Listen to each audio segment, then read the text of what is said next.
Victoria Ashford slammed a stack of papers onto the boardroom table so hard that 3 water glasses jumped. "Quit if you dare," she said, her voice cutting through the silence like a blade. "I built this empire without you, Ethan, and I can replace you by tomorrow morning." Every executive in that room dropped their eyes to the table. Not one of them breathed. Ethan Carter, a widowed father, a quiet man who'd never once raised his voice in 12 years, slowly closed his folder. And what he said next didn't just end his career.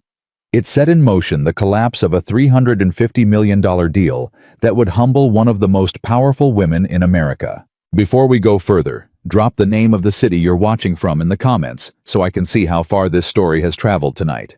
And if you believe a quiet man's honesty can be worth more than a billionaire's confidence, subscribe and stay with me all the way to the end. Because what happens to Ethan Carter will surprise you.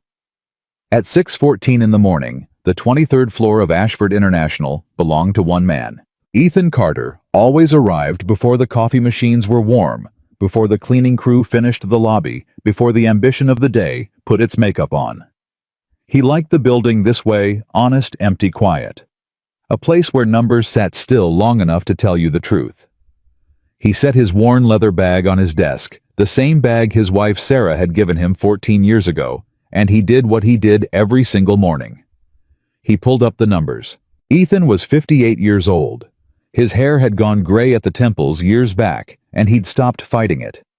He wore the same 3 suits in rotation, pressed, but not expensive, and he carried himself like a man who had learned somewhere along the way that the loudest person in the room was rarely the one who understood it.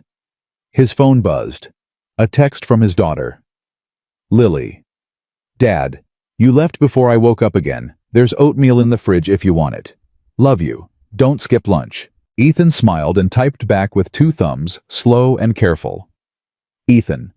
Love you too, kiddo. I'll eat. Study hard. I'll pick you up at 5. He set the phone face down. 17 years old, and she still worried about whether her father ate lunch. Sarah had raised her right in the 4 years she'd had before the cancer took her. Ethan had spent the years since trying not to ruin that work. He turned back to the screen. That was when he first saw it. The Meridian acquisition. $350 million. The biggest deal in the company's history, and Victoria Ashford's crown jewel. Everyone in the building had been talking about it for weeks. The corporate party of the century. The deal that would put Ashford International on a national stage. Ethan wasn't invited to the celebration. He was invited to review the financials. So he did. And within 20 minutes, something in his chest went cold. By 9 a.m., the floor had filled. Phones rang, keyboards clattered, and the ambition put its makeup on. Ethan barely noticed. He'd been staring at the same spreadsheet for 2 hours, and the thing he'd found wasn't going away. A young analyst named Marcus dropped into the chair beside his desk. Marcus was 28, sharp and hungry, the kind of kid who reminded Ethan of himself 30 years ago, back when he still believed the truth always won. "You look like somebody died," Marcus said. "You good? Marcus, come here a second." Ethan turned the monitor. "Look at this. The Meridian revenue projections. 3rd quarter next fiscal year. Tell me what you see." Marcus leaned in and scanned. "Looks great. 22% growth. That's why everybody's losing their minds over this deal. Now look at their operating history. Actual, reported, audited. Last 3 years. Marcus's eyes moved. His smile faded a little. "Huh. They've never cracked 8% growth. Not once. So somebody's telling us this company is going to nearly triple its growth rate the second we buy it." Ethan sat back. For no reason. No new product. No new market. No new leadership. Just magic. Marcus laughed nervously. "Maybe it's synergy. That's the word everybody's throwing around upstairs. Synergy." "Synergy," Ethan repeated. He said the word the way you'd hold up a fish that had started to smell. "Marcus, in 32 years I've learned one thing about that word. When somebody can't tell you how the money's going to appear, they call it synergy. And when somebody's hiding why the money isn't going to appear, they call it synergy twice as loud." Marcus glanced over his shoulder toward the executive corridor, then lowered his voice. "You're not gonna say anything, are you? This is Victoria's deal. Like her deal. This is the one she's building her whole legacy on. Ethan looked at the kid for a long moment. You know what my wife used to tell me, he said. She used to say, Ethan, a man's job is easy. You just don't lie. Not to others, not to yourself. Everything else after that is details. Yeah, well, your wife didn't work for Victoria Ashford, Marcus said quietly, and then immediately looked like he wished he hadn't. Ethan didn't take offense. He just turned back to the screen. No, he said. She didn't. But she buried a husband who never had to look away from a mirror. That's worth more than a corner office, son. Marcus stood up slowly. For your sake, I hope you're wrong about this one. For everyone's sake, Ethan said. I hope I am too. He wasn't wrong. Over the next 3 days, Ethan did what he always did. He didn't accuse. He didn't gossip. He pulled thread after thread quietly, methodically, the way he'd taught himself over 3 decades of catching problems before they became catastrophes. And every thread he pulled, something unraveled. There was a missing operational report, an entire quarter of Meridian's logistics data that simply didn't exist in the due diligence package. Not redacted, not summarized, gone. There were expenses folded into future projections that made no sense, costs listed as one-time that were, if you trace them, clearly recurring.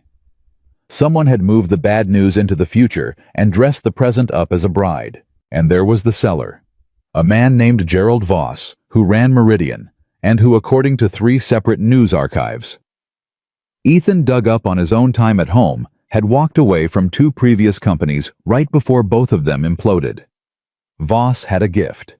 He could make a dying company look like a sunrise right up until the moment the lights went out. At his kitchen table that night, Ethan spread the printouts across the wood while Lily did her homework across from him. Dad, she said without looking up, you've got that face. What face? The one you get when someone's lying and nobody else can see it. She twirled a pencil. You had it the night my geometry teacher told the whole class the test was fair. Ethan laughed a real laugh, the kind he didn't spend often. The test was not fair. The test was not fair, Lily agreed. She set the pencil down and studied her father with those eyes that were so much like her mother's, it still ached. Is it work? It's work. Is it bad? He looked at the papers. $350 million. His whole department cheering for a deal that was going to blow a hole in the company big enough to swallow half of them. It's the kind of bad, he said slowly, where the only thing worse than saying something is staying quiet. Lily nodded like she understood, and maybe she did better than most adults would. Then you already know what you're gonna do. Do I? Dad. She gave him the look. The Sarah look. You've never once in your life picked the quiet. He reached across the table and squeezed her hand. Go finish your homework, wise guy. But she was right. He already knew. Ethan spent the weekend building the report, not an opinion. Not a warning shaped by fear or feeling. A report. 41 pages of documented, sourced, cross-referenced fact. Every number tied to a public filing or an internal record. Every risk laid out cleanly without emotion, without blame. He didn't write a single sentence attacking Victoria Ashford. He didn't accuse Gerald Voss of fraud. He simply put the facts on the table and let them speak because he'd learned long ago that facts laid out honestly were louder than any accusation. The title page said only, Meridian Acquisition Risk Assessment. Prepared by E. Carter, Senior Financial Strategist. Monday morning he walked into his manager's office and set it on the desk. His manager was a man named Dale Foster, 50 soft in the middle, a career built on never being the person who said the uncomfortable thing. Dale read the first 3 pages standing up. By page 4, he had sat down. By page 7, the color had drained out of his face. Ethan, Dale said quietly, where did you get some of this public record, their own filings, our own due diligence, or the holes in it? Dale kept reading. His hand went to his mouth. This missing quarter of logistics data. You're sure it's not just, I called Meridian's own compliance line pretending to be a vendor. It's not misplaced, Dale. It doesn't exist. And a logistics company that can't produce a quarter of logistics data isn't a company with a filing problem. It's a company with a reality problem. Dale set the report down like it had teeth. You understand what you're asking me to do, he said.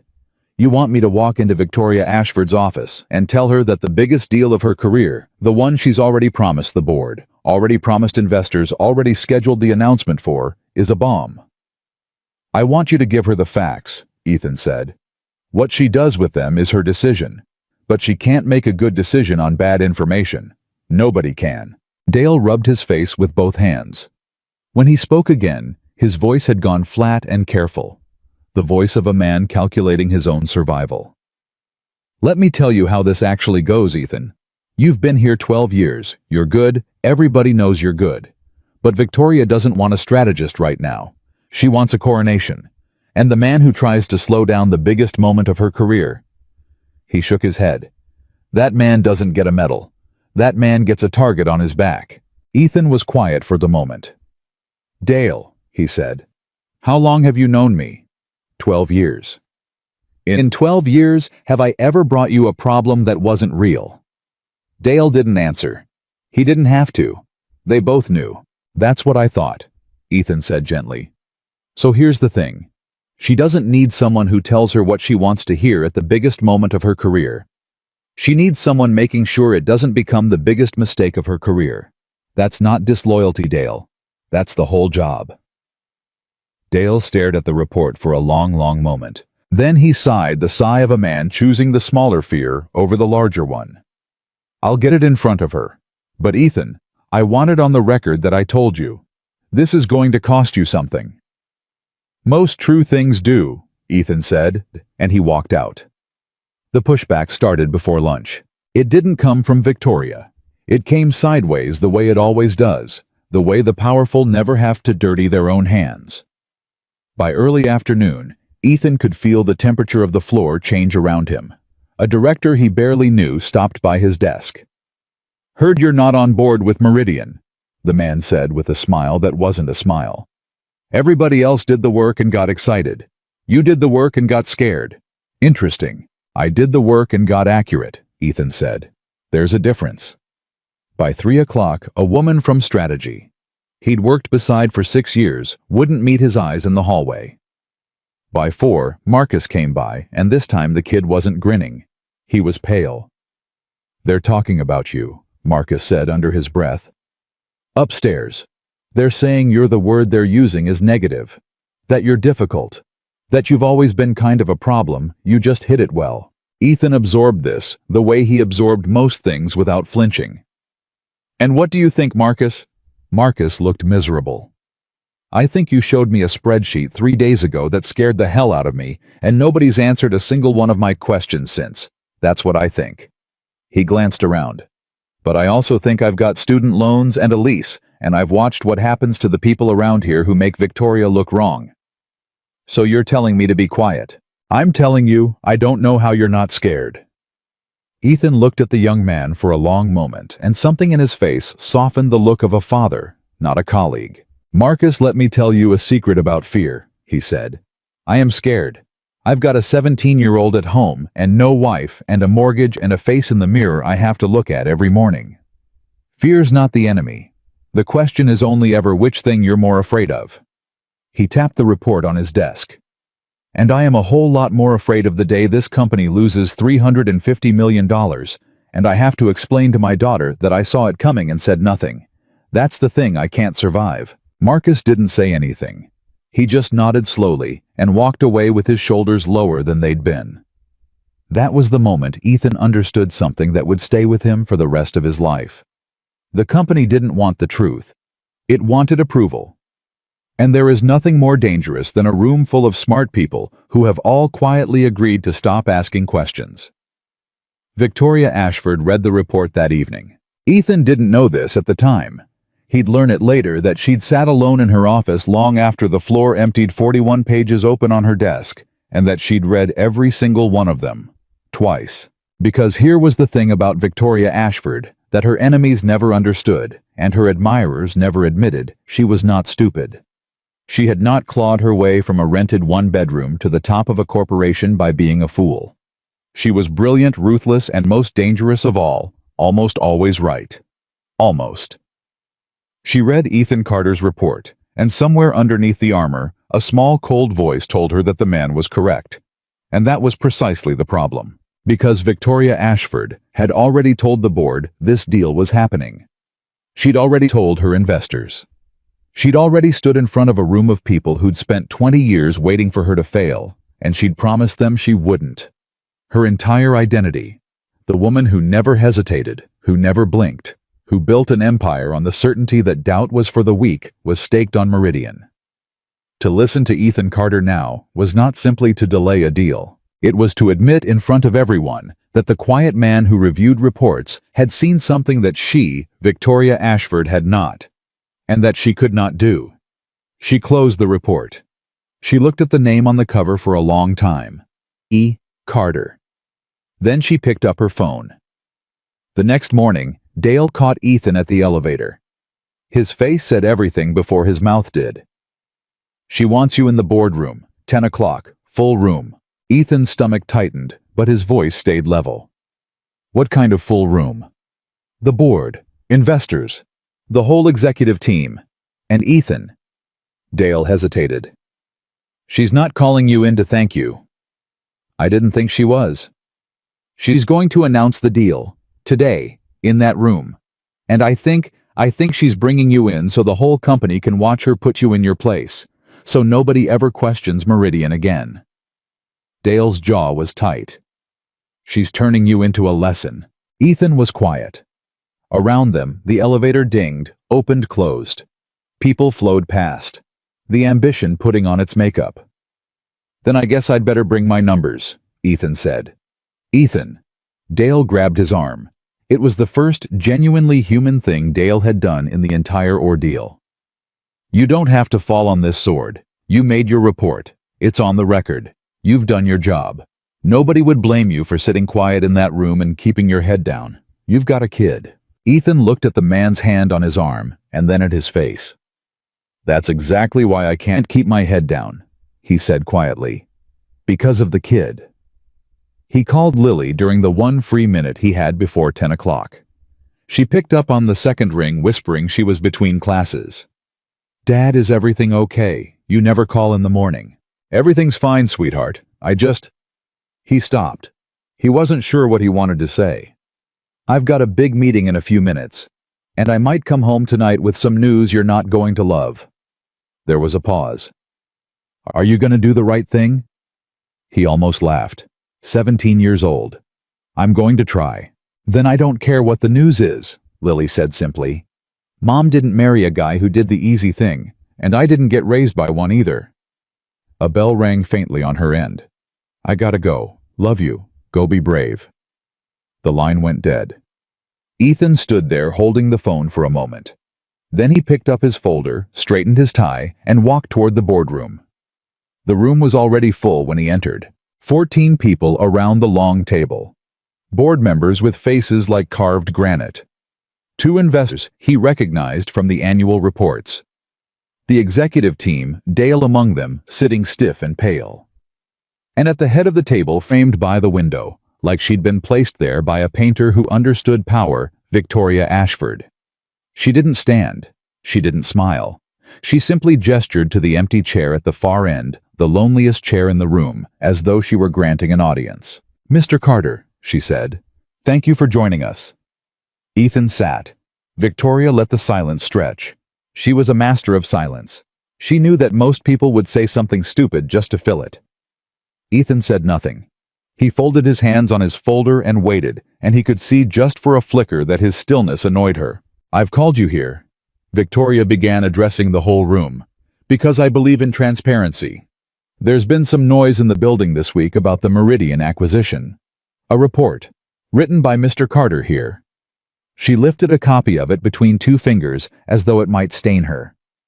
41 pages of reasons to be afraid. A few executives chuckled. The safe kind of chuckle. The kind you offer up as tribute. "I thought," Victoria continued, "that rather than let rumors spread, we should address Mr. Carter's concerns directly, in front of everyone." so there can be no confusion going forward about the direction of this company. She set the report down and looked at him. Please, Mr. Carter, you've had a lot to say this week. Say it here. And Ethan understood exactly what was happening. She wasn't inviting a debate. She was staging an execution. She expected him to stammer, to shrink, to apologize under the weight of all those eyes. She expected the quiet man to be quiet. Ethan opened his folder.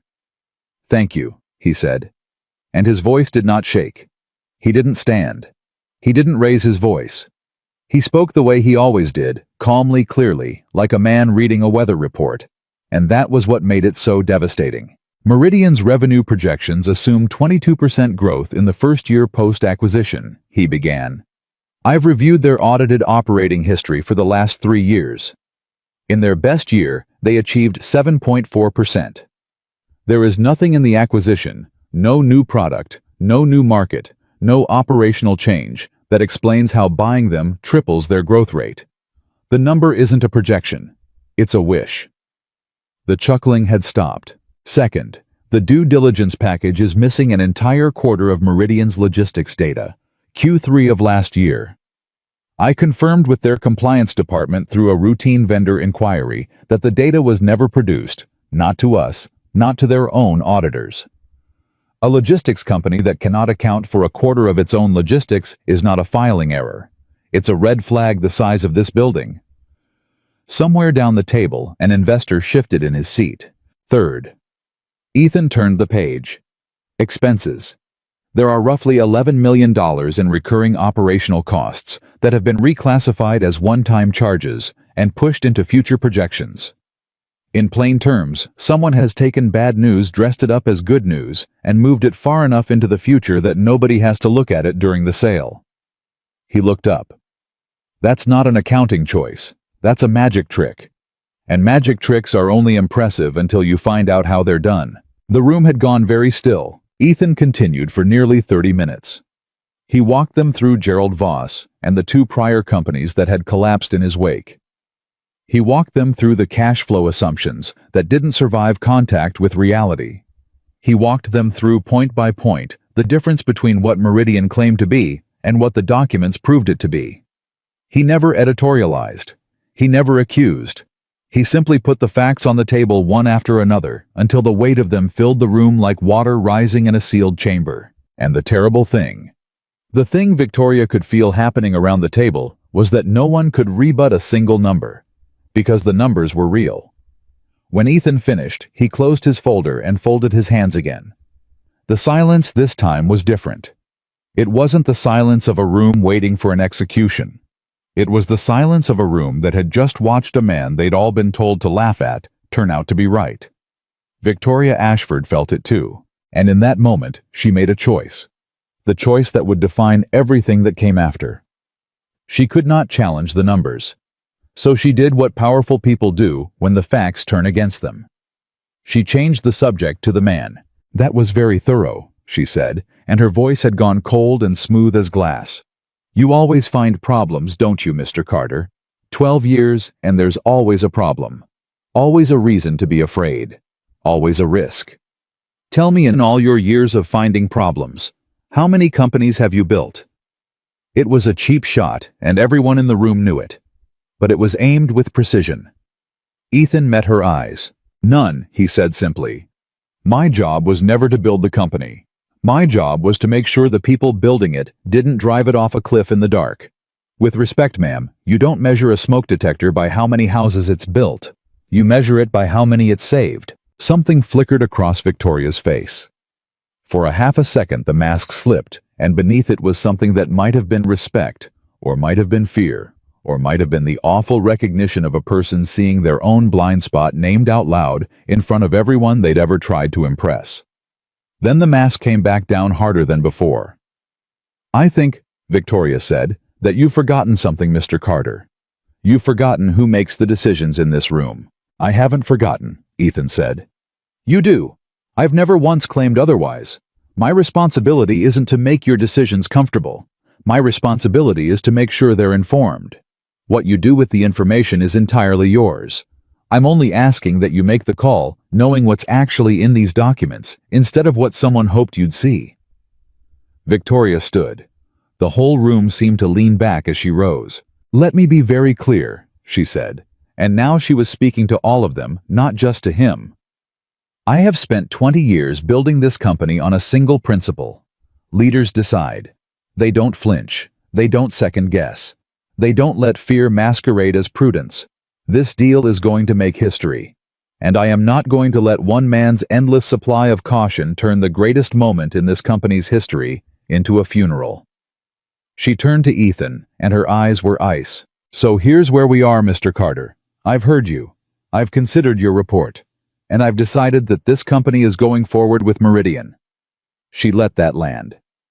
"If you cannot support that decision, if you cannot get on board with the direction of this company, then perhaps you don't belong at this company." The room held its breath.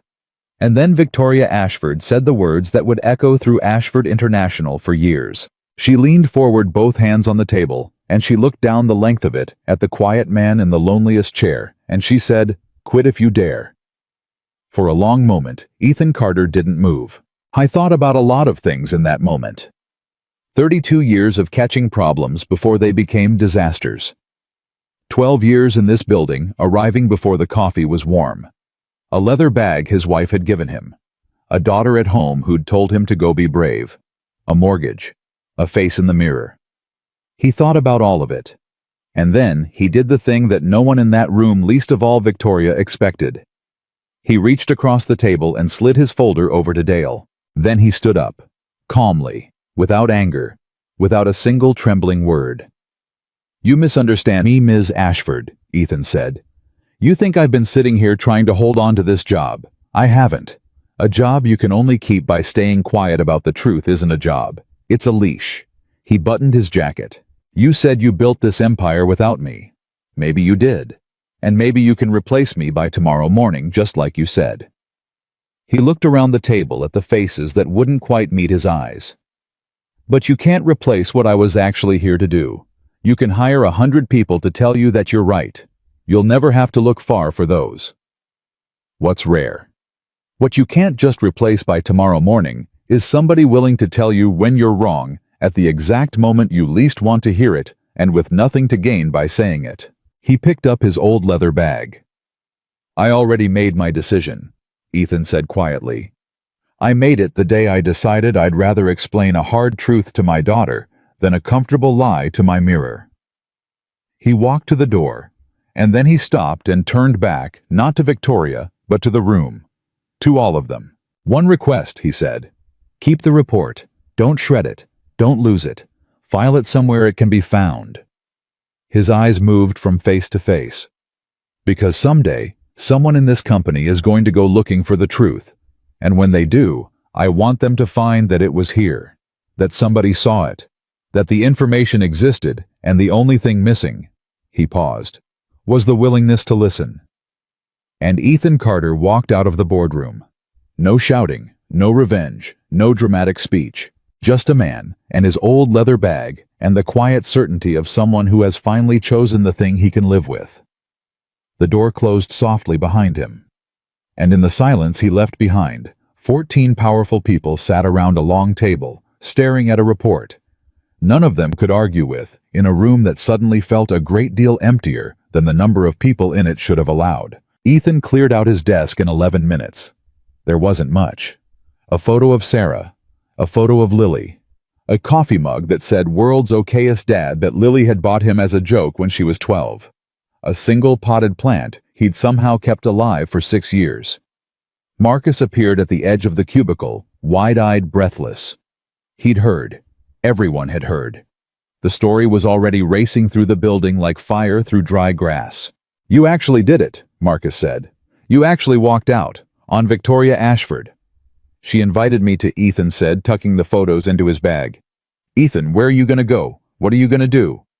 Ethan zipped the bag closed. He looked at the young man, hungry, scared, standing at the exact fork in the road Ethan himself had stood at 30 years ago. "I don't know yet," he admitted.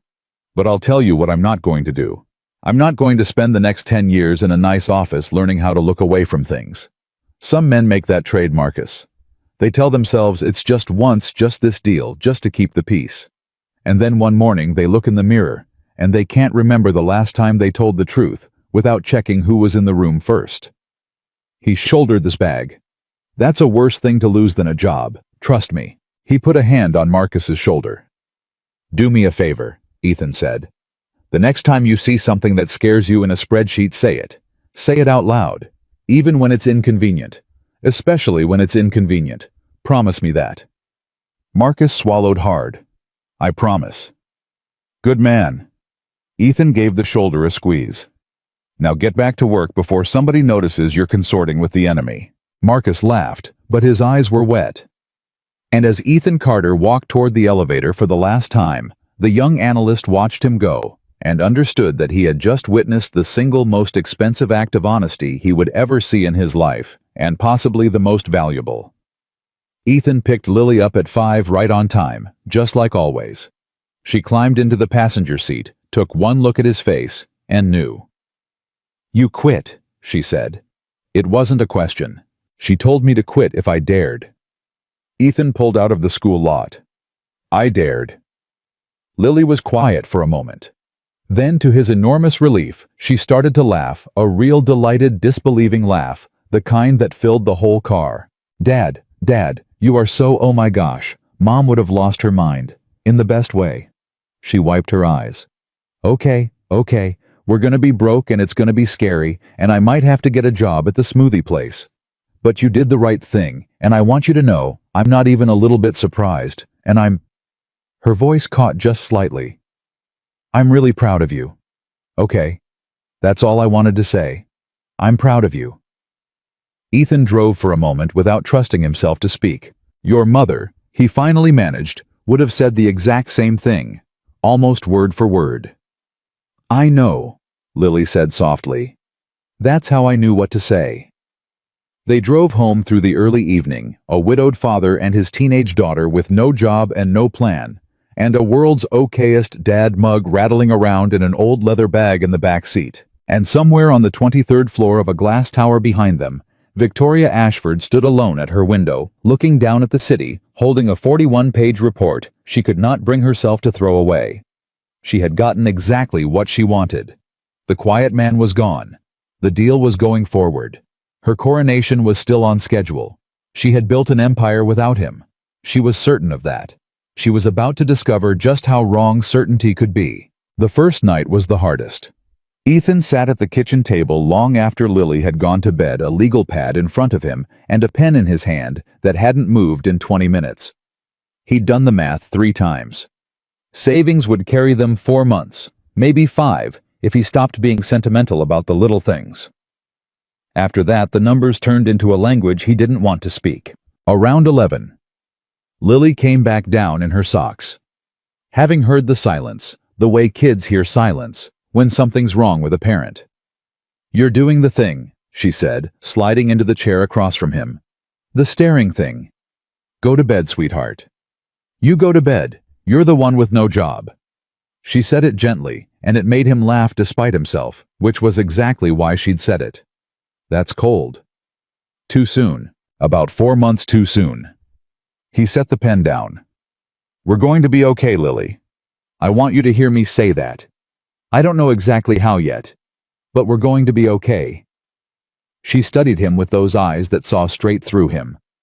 You believe that? I'm choosing to believe it. Sometimes that's the same thing if you do it long enough. She reached across the table and took his hand, the way her mother used to, and neither of them said anything for a while, and that was enough. The next morning, Ethan started calling people. He had 32 years in the business, 32 years of contacts, favors, relationships. People who'd said 100 times over the years, Ethan, if you ever want to make a move, you call me first. He had a Rolodex most men would kill for. He learned very quickly that a Rolodex is only as loyal as the last favor you did. The first call went to a man named Harold, an old friend who ran risk assessment at a mid-sized bank. Harold had bought Ethan lunch a dozen times and told him he was the best analyst he'd ever worked beside. Ethan, good to hear your voice. How's Lily? Growing up too fast. Listen, Harold, I'll get right to it. I've left Ashford. It's a long story, but the short version is, I found a problem in a deal, and the deal mattered more to them than the truth did. So I'm looking. And I thought of you first." There was a pause on the line. A small one. But Ethan had spent his whole life listening to pauses, and he knew what this one meant before Harold said a word. "Ethan, man, I would love nothing more, you know that. But we're in a hiring freeze right now. It's a whole thing. The board's got us locked down." Harold's voice had gone smooth, apologetic, rehearsed. "Let me keep my ear to the ground, okay? Something opens up. You're the first call. Harold, be straight with me. Is it the freeze, or is it Ashford?" Another pause. Longer this time. "You know how this business is, Ethan," Harold said quietly. "Victoria Ashford's got a long reach, and people talk. Somebody walks out of the biggest deal in that company's history right before it closes. The story that gets around isn't he was honest. The story is he couldn't hack it. Or worse, he's difficult." A beat. "I know it's not fair, but I've got my own people to protect." Ethan closed his eyes. "I understand. Thank you for being honest with me. That's more than most would give. Ethan, for what it's worth, if half the guys in this business had a spine like yours, I'd sleep a lot better at night." "Yeah," Ethan said. "Well, turns out the spine's the part nobody's hiring for." He hung up. The second call went the same way. So did the third. By the end of the first week, Ethan had made 19 calls and collected 19 versions of the same soft, sorry, careful no. Not one of them said Victoria's name as the reason. Not one of them had to. He didn't tell Lily how bad it was going. But she knew. Of course she knew. On Friday of that first week, she came home from school and set a crumpled $20 bill on the kitchen counter without a word. "What's this?" Ethan asked. "I sold my old textbooks to a junior, and I'm picking up shifts at the smoothie place starting Saturday. Before you say anything, I already signed the paper, so it's done, and you can't undo it, and don't you dare give me a speech." Ethan looked at the $20 on the counter, and then at his 17-year-old daughter standing there with her chin up, daring him to make it a thing. Something broke open in his chest, and it took him a second to be able to speak. "You shouldn't have to do that," he managed.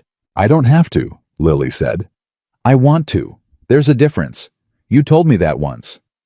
She picked up an apple and took a bite, and around it she said, "We're a team, Dad. That's the whole deal. That's always been the whole deal." And that, more than any of the 19 phone calls, was the moment Ethan Carter decided he was done asking other men for permission to work. 10 days after he walked out of that boardroom, sitting at the same kitchen table, he wrote 4 words at the top of the legal pad. Carter Strategic Solutions. If nobody would hire the honest man would hang his own shingle. He said it out loud to Lily that night, half expecting her to worry about the risk of it. Instead, she looked at him for a long moment and said, "What took you so long?" "I don't know," he admitted. "Fear mostly. It's easier to blame the world for not giving you a door than it is to build one yourself. So build one." She shrugged like it was obvious because to her it was. Worst case, you fail doing the thing you believe in instead of failing waiting for Harold to call you back. And Harold's never gonna call you back, Dad. We both know Harold's never gonna call. Ethan laughed. No, Harold's never gonna call. The first month of Carter Strategic Solutions, the phone did not ring once.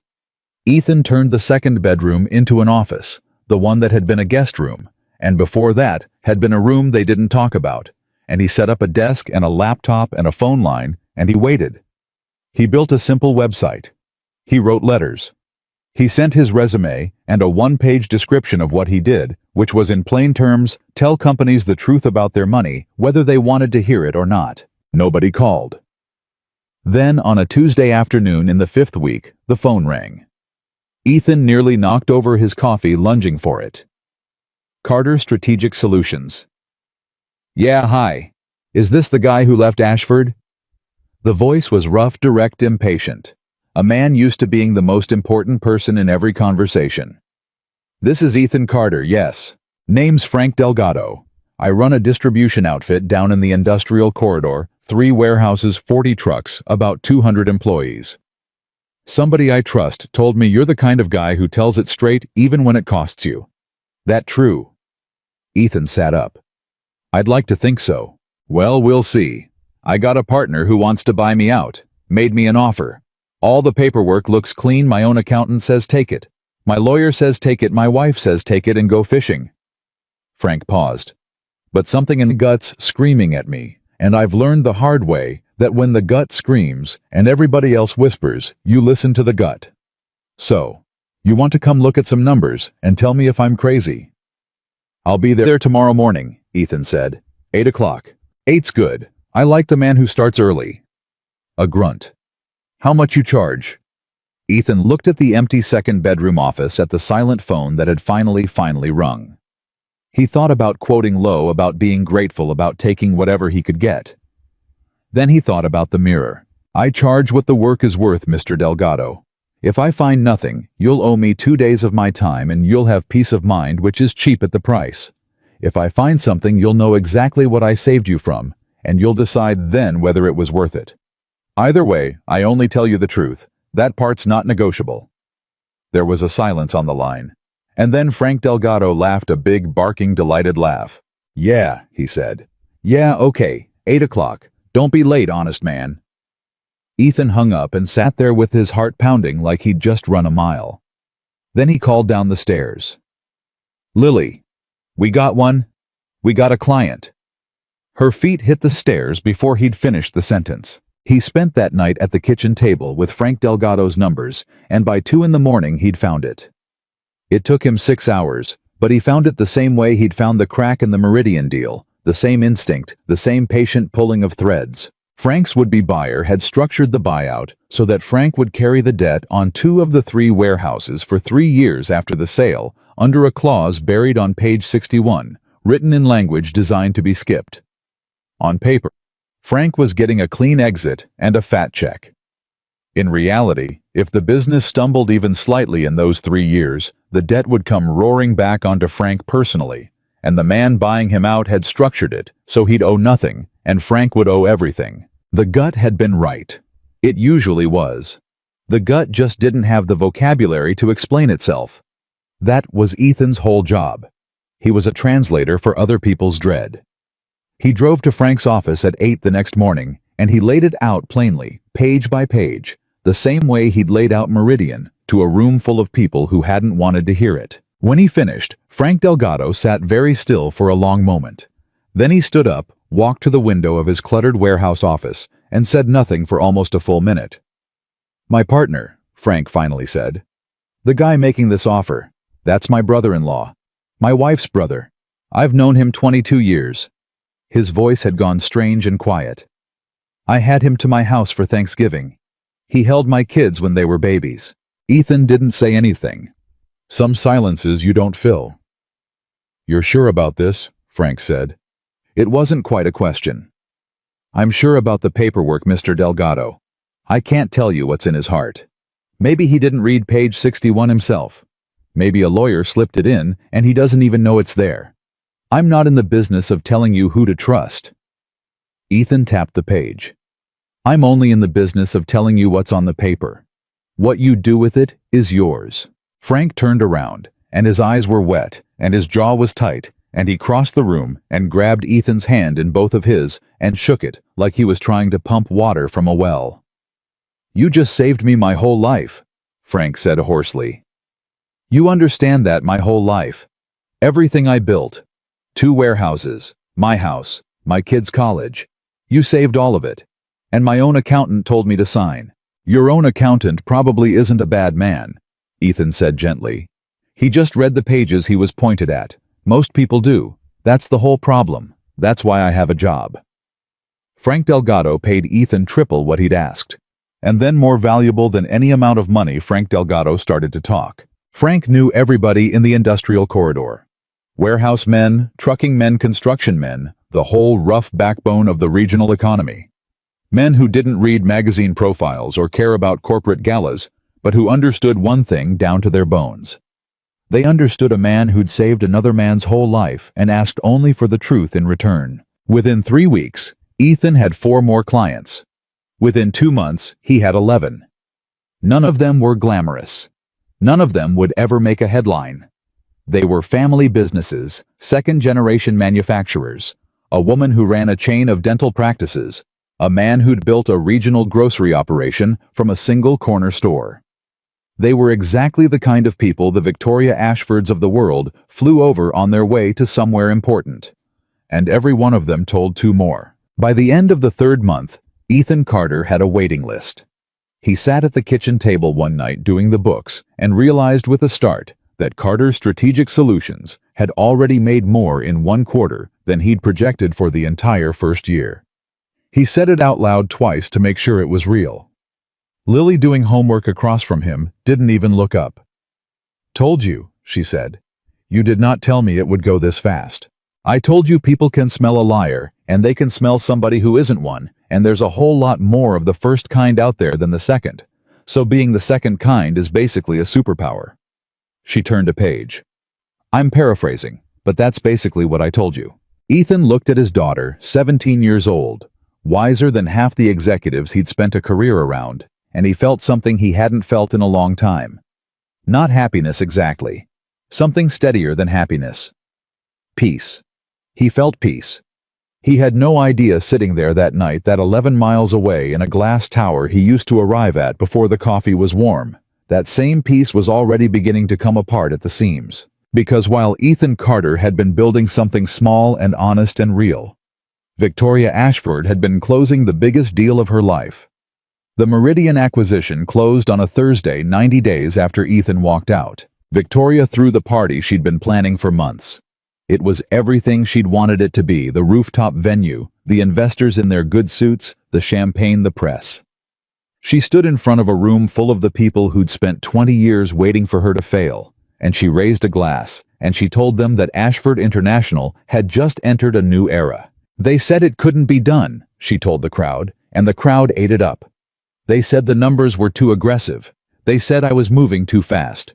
There's always someone who wants you to move slower. Someone who wants you to be afraid. A knowing pause. But leaders don't flinch. Leaders decide. And tonight we didn't just close a deal. We proved that vision beats hesitation every single time. The applause was thunderous. Dale Foster stood at the back of the party, holding a glass of champagne he hadn't touched, and he did not applaud. I was thinking about a 41-page report locked in a filing cabinet 3 floors down. A report he'd have been ordered quietly by someone who was ordered by someone to make sure never came up again. He hadn't destroyed it. Ethan had asked him not to, and for reasons Dale couldn't fully explain to himself, he'd kept that promise. It sat in a folder marked with an old project number nobody would ever look up. He took a small bitter sip of the champagne and thought, God help us all. The first crack appeared 6 weeks after the party. It was small. It was the kind of thing that if you weren't looking for it, you'd never notice. A single quarterly report from the newly acquired Meridian division came in, and the revenue was soft. Not catastrophic. Just soft. 8% below projection. A junior analyst flagged it. It went up the chain. It landed on the desk of a mid-level executive named Pamela Reyes, who frowned at it and then did what people do inside a company that has decided it does not want the truth. She found a reason for it not to matter. First quarter after an acquisition is always messy, Pamela told her team.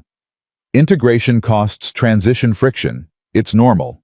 We'll see it recover next quarter. Next quarter, it did not recover. Next quarter, Meridian came in 14% below projection. Now it was harder to explain away. Now people started using words like concerning in emails carefully hedged, always with a "but it's probably just" attached to the end. Pamela Reyes stayed up 2 nights in a row, going through the numbers, and somewhere around 3 in the morning. On the second night, she found the missing quarter of logistics data. Or rather, she found the hole where it should have been. Q3 of the prior year. Gone. Never produced. And when she pulled the thread, the whole sweater started to move exactly the way it had moved for a quiet man in a lonely chair months earlier. Pamela sat back from her screen at 3 in the morning, her stomach in a knot, and she said out loud to her empty office, "Oh no." She took it to her boss. Her boss took it to his boss. And somewhere in that chain, someone said the sentence that would eventually crack the whole thing open. Didn't somebody warn us about this? Wasn't there a guy, some analyst who made a stink about Meridian before it closed? And another voice quieter said, yeah, there was a report. Nobody could quite remember the name. Meanwhile, Ethan Carter's phone would not stop ringing. 4 months into Carter Strategic Solutions, he'd had to turn people away. He hated turning people away, but there was only one of him and only so many hours, and he refused to do the shallow rubber stamp work that would have let him take on triple the clients. Every engagement got his full attention, or it got nothing. He started thinking about hiring, and the first person he thought of was Marcus. He called the kid on a Saturday. Marcus picked up sounding exhausted. Ethan. Oh man, it's good to hear from you. How are you? I heard you started something. I did. It's going better than I had any right to expect. How are things at the tower? There was a long, heavy pause. Bad, Marcus said finally. His voice low, like he was worried about being overheard in his own apartment. It's bad here, Ethan. Meridian's underwater, way underwater. Nobody's saying it out loud yet, but everybody knows. The numbers are ugly, and they're getting uglier, and everybody's just like quietly polishing their resumes and pretending everything's fine. He exhaled. You were right. You were right about all of it. And the thing that kills me is, I knew you were right the day you showed me that spreadsheet, and I said nothing. I chose the lease and the student loans, and I said nothing. Marcus, listen to me. I should have backed you up in that room. I should have stood up. Marcus, stop. Ethan's voice was firm but kind. You were 28 years old with no leverage and a boss who eats careers for breakfast. Standing up in that room wouldn't have saved the deal. It would have just cost you your job alongside mine, and then there'd have been 2 of us out on the street instead of 1. You made a survivable choice. There's no shame in a survivable choice as long as you don't make a habit of it. Marcus was quiet. Then thickly he said, You always do that. Do what? Give people a way to not hate themselves, even when they kind of deserve it. Ethan laughed softly. That's not letting you off the hook, son. That's giving you a chance to do better next time. Which brings me to why I called. I need to hire someone. Someone smart, someone honest, someone who's tired of learning how to look away. And I thought of a kid who once turned pale, looking at a spreadsheet, because he could see the truth in it, even when he was too scared to say so. A pause. That fear you feel. That's not weakness, Marcus. That's your conscience still working. A lot of people at that tower killed theirs years ago. Yours is still alive. That's exactly the kind of person I want. There was a silence on the line so long that Ethan wondered if the call had dropped. Then Mark said, in a voice that was barely holding together, You want to hire me? After I sat there and said nothing. I want to hire you because I know you'll never sit there and say nothing again. There's no education like watching the truth get walked out of a boardroom in an old leather bag. You paid tuition for that lesson, Marcus. I'd be a fool not to hire the man who learned it. Marcus took the job. He gave his 2 weeks' notice at Ashford International the following Monday. His manager barely looked up when he resigned. The tower was hemorrhaging people by then, quietly, steadily. Everybody who could see the storm coming, heading for the doors before it hit. But before Marcus left, he did one thing. I went down 3 floors to a filing cabinet, to a folder marked with an old project number that Dale Foster had told him about in a hallway one afternoon, in a low voice, like a man passing along a secret he half hoped would someday matter. Marcus opened the folder, and there it was. 41 pages. Meridian Acquisition Risk Assessment, prepared by E. Carter, Senior Financial Strategist. Marcus stood there in the fluorescent hum of the records room, holding the report that had cost Ethan Carter his job and would soon cost Victoria Ashford a great deal more, and he made a copy. Not to steal it, not to leak it, just because some part of him understood that this document was going to matter, and he wanted to be sure it survived whatever was coming. He tucked the copy into his bag, put the original back exactly where he'd found it, and walked out of Ashford International for the last time. He had no idea how soon that copy would matter. Because 2 floors up on that very same afternoon, Victoria Ashford was sitting in a meeting that was slowly, horribly turning into an interrogation. It was the quarterly board review. It was supposed to be routine. But this quarter, for the first time in Victoria's 20-year reign, the board was not smiling. A board member named Charles Whitmore, a silver-haired man who'd sat on the board for 15 years and never once seriously challenged. Victoria cleared his throat and set a printout on the table. "Victoria, the meridian numbers." He tapped the paper. "You told us to expect 22% growth. We're 2 quarters in, and not only are we not seeing growth, we're seeing decline. 14% below projection last quarter, and the early read on this quarter looks worse." He looked at her over his glasses. "Help us understand what's happening." Victoria had faced hostile boards before. She knew how to control a room. She leaned forward with the easy confidence that had carried her through 1,000 tight moments. "Charles, integrations are never linear. We're absorbing a company, restructuring their operations, folding them into our systems. There's always short-term pain before the long-term gain. I'd remind everyone that the same voices who are nervous now were nervous when we closed, and I was right then." A pause, smooth as silk. "I'm asking you to trust the same judgment that's grown this company sixfold in 20 years. It was a good answer. It was the answer that had worked every time before. It didn't work this time. Because Charles Whitmore did something no one at that table had ever done to Victoria Ashford. He kept pushing. "I want to trust that judgment, Victoria. I do. But I've been hearing something, and I need to ask you about it directly." He folded his hands. "I've been hearing that before this deal closed, there was a warning, a formal one. That someone in this company, someone senior, put together a detailed report identifying these exact risks. The soft revenue. The missing operational data. All of it. Before we spent $350 million. He looked at her steadily. "Is that true?" The room went dead silent. And for the first time in 15 years, Charles Whitmore watched Victoria Ashford hesitate. It was only a fraction of a second. A flicker. But every experienced person at that table saw it, and in the world of boardrooms, a flicker is a scream. "There was an analyst," Victoria said carefully, "who was cautious about the deal. There's always someone cautious. Caution is easy. It costs nothing to be the person who says no." "So there was a report." "There was a report. There are always reports. If I'd listened to every nervous analyst over 20 years, this company would still be renting 1 floor of a building in the suburbs." Charles Whitmore nodded slowly. He didn't look convinced. He looked like a man who had just confirmed something he'd been dreading. "I'd like to see it," he said. "The report. I'd like the board to see it." "I'm not sure it still exists. It was a long time ago. 90 days before we closed the largest acquisition in company history is not a long time ago, Victoria."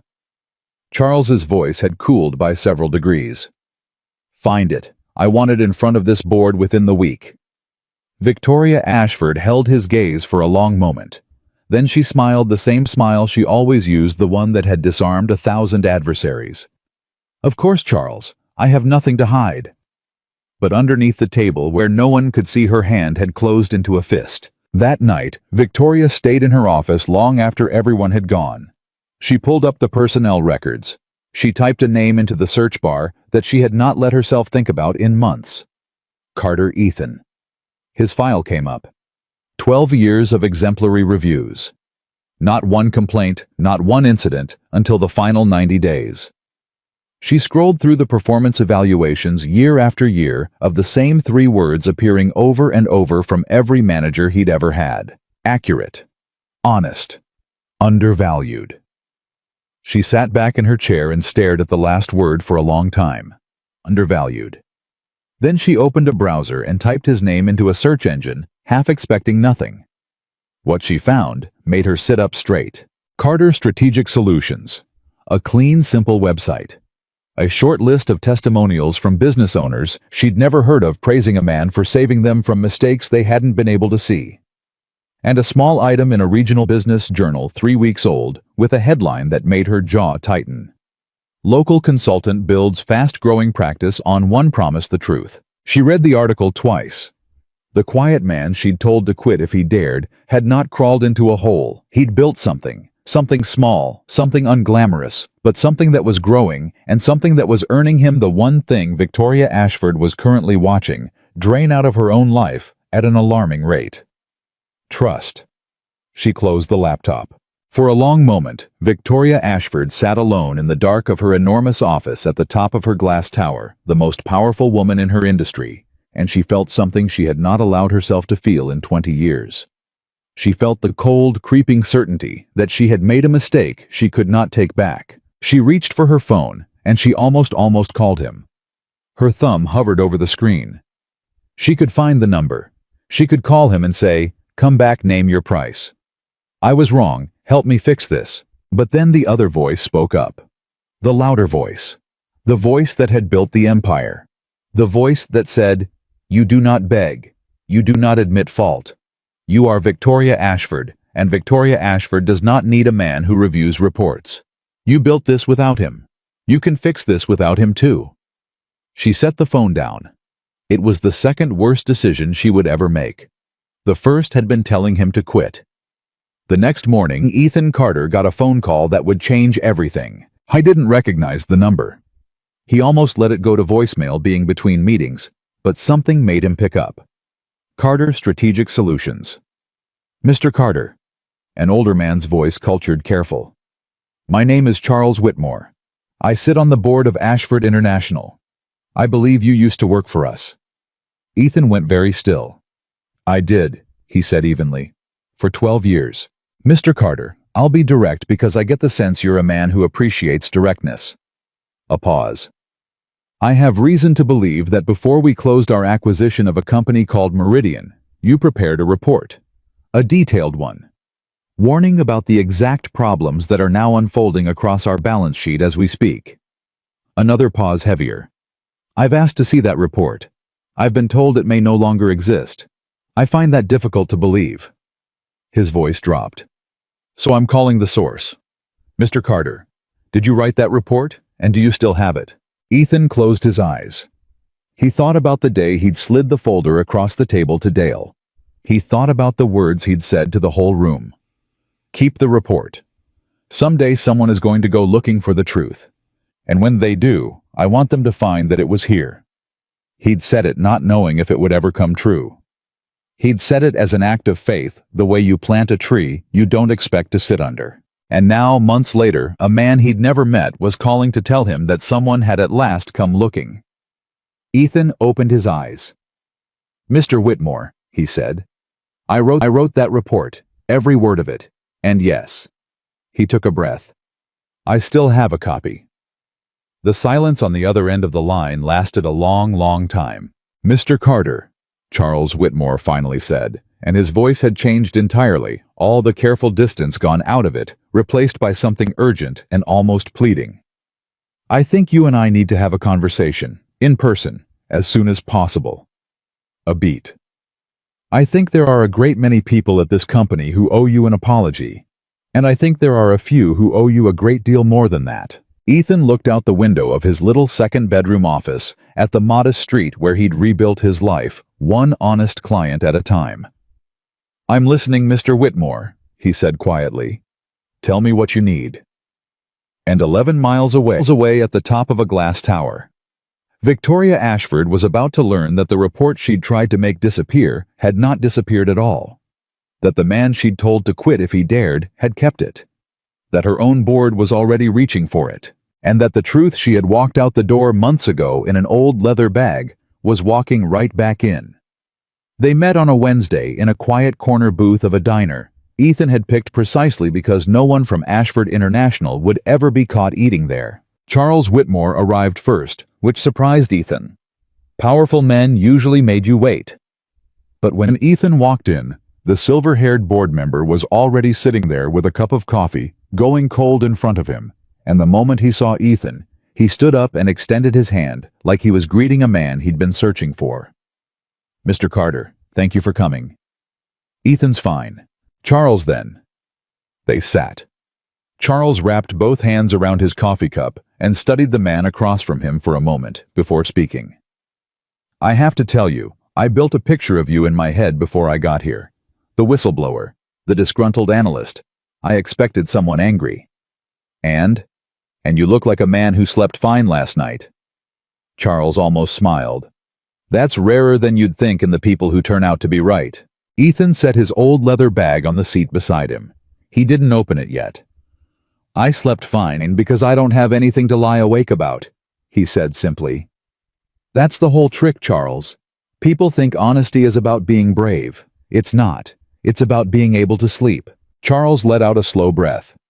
"Well, I haven't slept in about 3 weeks, so maybe I'm ready to learn the trick." He leaned forward.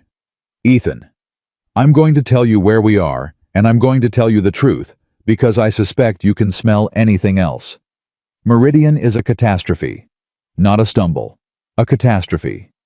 Every projection Victoria sold the board was wrong. And the more we dig, the more it looks like the information that would have told us it was wrong existed before we closed." He paused. "And was buried. By whom?" "That's the question, isn't it?" Charles's jaw tightened. "That's the question that's going to decide whether this company survives the year." Ethan was quiet for a moment. Then he reached into the leather bag and pulled out a folder.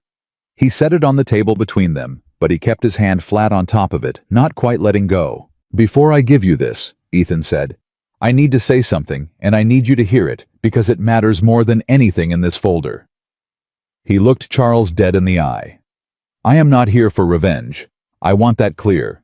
If you brought me here thinking I'm going to help you burn Victoria Ashford down, you've got the wrong man, and you can drink your coffee and leave." Charles blinked, taken aback. "You have no reason to protect her." "I'm not protecting her. I'm protecting me."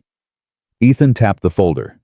"The day this stops being about the truth and starts being about getting even, I become exactly the kind of person I quit that building to avoid becoming. I wrote this report to save the company money. That's the only reason it ever existed. If it helps the company now, good. If you're looking to use it as a weapon in some personal war, find another soldier." He finally slid the folder across the table. "But if you want to understand what actually happened and how to keep it from happening again, then everything you need is right there. 41 pages. Every number sourced. I stand behind all of it."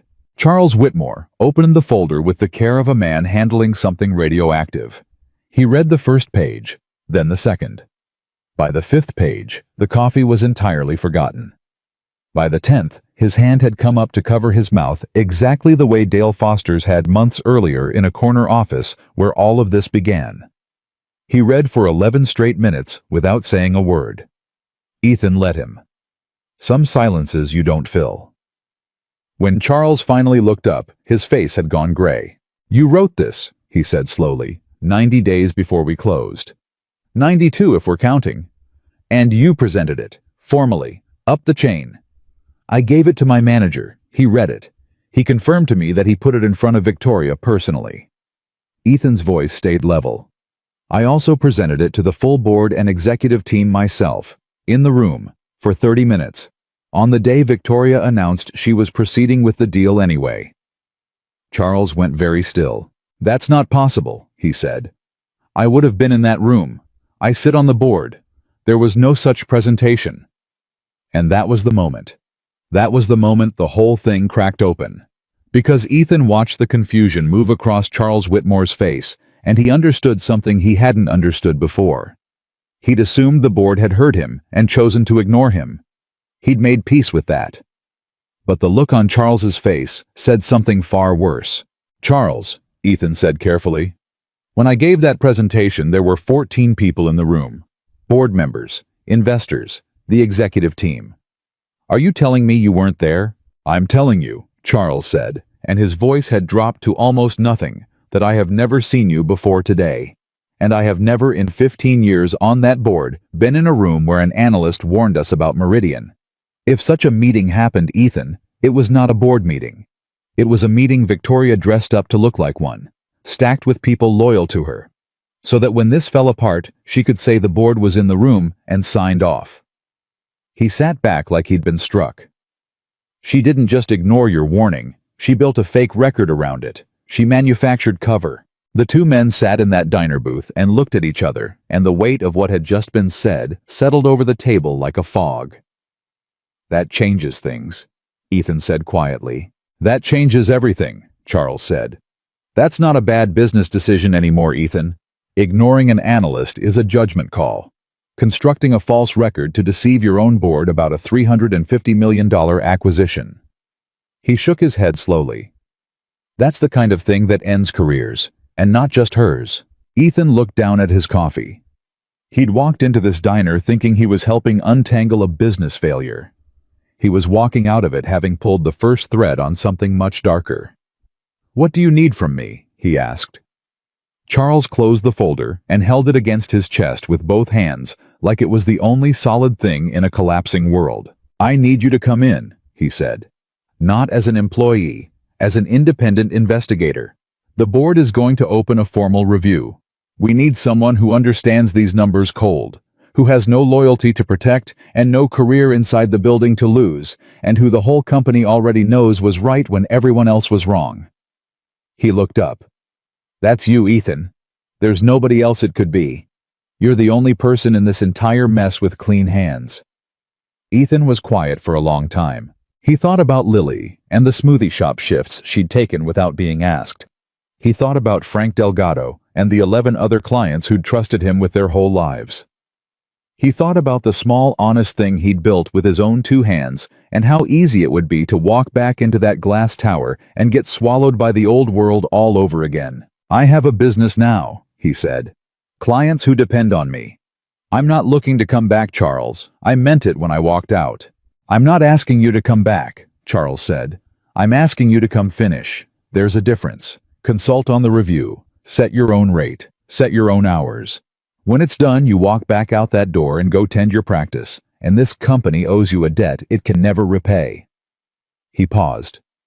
"But Ethan, if you don't do this, they're going to hire some outside firm that bills $900 an hour and takes 6 months and gets it half wrong. And the people who buried your report, they're counting on exactly that. Confusion is their only friend now." Ethan turned it over in his mind. And then he thought about the thing he'd said in that boardroom months ago, the request he'd made of a room full of people who'd been told to laugh at him. Keep the report. Someday, someone is going to go looking for the truth. He'd planted that tree, not knowing if he'd ever see it grow. And now, here it was. Someone had come looking. The truth had survived, and it was asking him to see it through. "All right," Ethan said. "I'll consult, on 3 conditions. Name them. 1. I report to the full board, not to any individual, not to you, not to anyone. The whole board or nothing. I've seen what happens when findings only travel through one person's hands." Charles nodded. "Agreed. God knows we've learned that lesson." 2. I follow the numbers wherever they go. If they lead somewhere you don't like, if they lead to you, I follow them anyway. I don't do selective truth. That's not a service I offer." Charles hesitated at that just for a second. And Ethan noticed. Ethan always noticed. But then Charles said, "Agreed, wherever they go." 3. Ethan leaned forward. "When this is over, whatever we find, it goes on the record honestly. No quiet settlements to make it disappear. No burying the second report the way somebody buried the first. If we do this, we do it in the light. Because a company that buries the truth twice doesn't deserve to survive, and I won't put my name on the shovel." Charles Whitmore looked at the man across the table for a long moment, and then he extended his hand. "You're a hard man to negotiate with, Ethan Carter." "No," Ethan said, shaking it. "I'm the easiest man in the world to negotiate with. I only want one thing, and it's always the same thing, and it never costs a dime. It's just that nobody wants to pay it." Ethan started the following Monday. They gave him a temporary badge and a small conference room on the 18th floor, 5 floors below the executive suite. He didn't want an office. He didn't want to be seen as coming back. He wanted to come in, do the work, and get out the way he'd have wanted for any client. But word travels through a building faster than any memo. By 10 o'clock on that first morning, the whole company knew. The man Victoria Ashford had told to quit if he dared was back sitting in a conference room on 18 with a board mandate and a badge and a folder that everyone now whispered about, but almost no one had actually seen. The reaction split the building in half. Some people were afraid of him. The ones who'd laughed in that stacked meeting. The ones who'd called him negative and difficult in the hallways months ago. They walked past the 18th floor conference room with their eyes fixed straight ahead, and they did not stop, and they did not knock. But others, more than Ethan expected, came to find him. The first was a woman he vaguely recognized from accounting maybe 40, who knocked on the glass door around 11 and stepped in before he could answer. "You don't know me," she said. "My name's Diane. I process vendor payments. I've worked here 9 years." She was gripping a coffee cup so hard her knuckles were white. "I just wanted to tell you, when you gave that presentation, the one they said didn't count." She swallowed. "I was serving water in that room. I heard the whole thing. And I went home that night and I told my husband that man is right, and they're going to bury him for it, and there's nothing anybody can do." Her voice wavered. "I've felt sick about it for months. So I wanted to say, you were right. And I'm sorry more of us didn't say so when it mattered." Ethan stood up. "Diane, would you be willing to say that again? On the record, that you were in that room and what you saw." She went pale. "Would it get me fired?" "I don't know," Ethan said honestly. "I won't lie to you and tell you it's safe. But I'll tell you this. There's a version of this company on the other side of this mess that's worth working for. And that version only exists if people like you are willing to say what they saw." He held her gaze. "You've been carrying this for months. I'm offering you a chance to set it down. That's all I can offer. The rest is yours." Diane stood there for a long moment, gripping her coffee cup. Then she pulled out a chair and sat down. "Where do you want me to start?" she said. By the end of the first week, Ethan had 11 people on the record. By the end of the second, he had 23. They came quietly, 1 and 2 at a time, knocking on the glass door of the 18th floor conference room after hours, or on lunch breaks, and they told him what they'd seen. The picture they built together was worse than anything in the original report, because the original report had only documented the flaws in the deal. What these 23 people documented was the cover-up of those flaws. The emails that had been quietly deleted.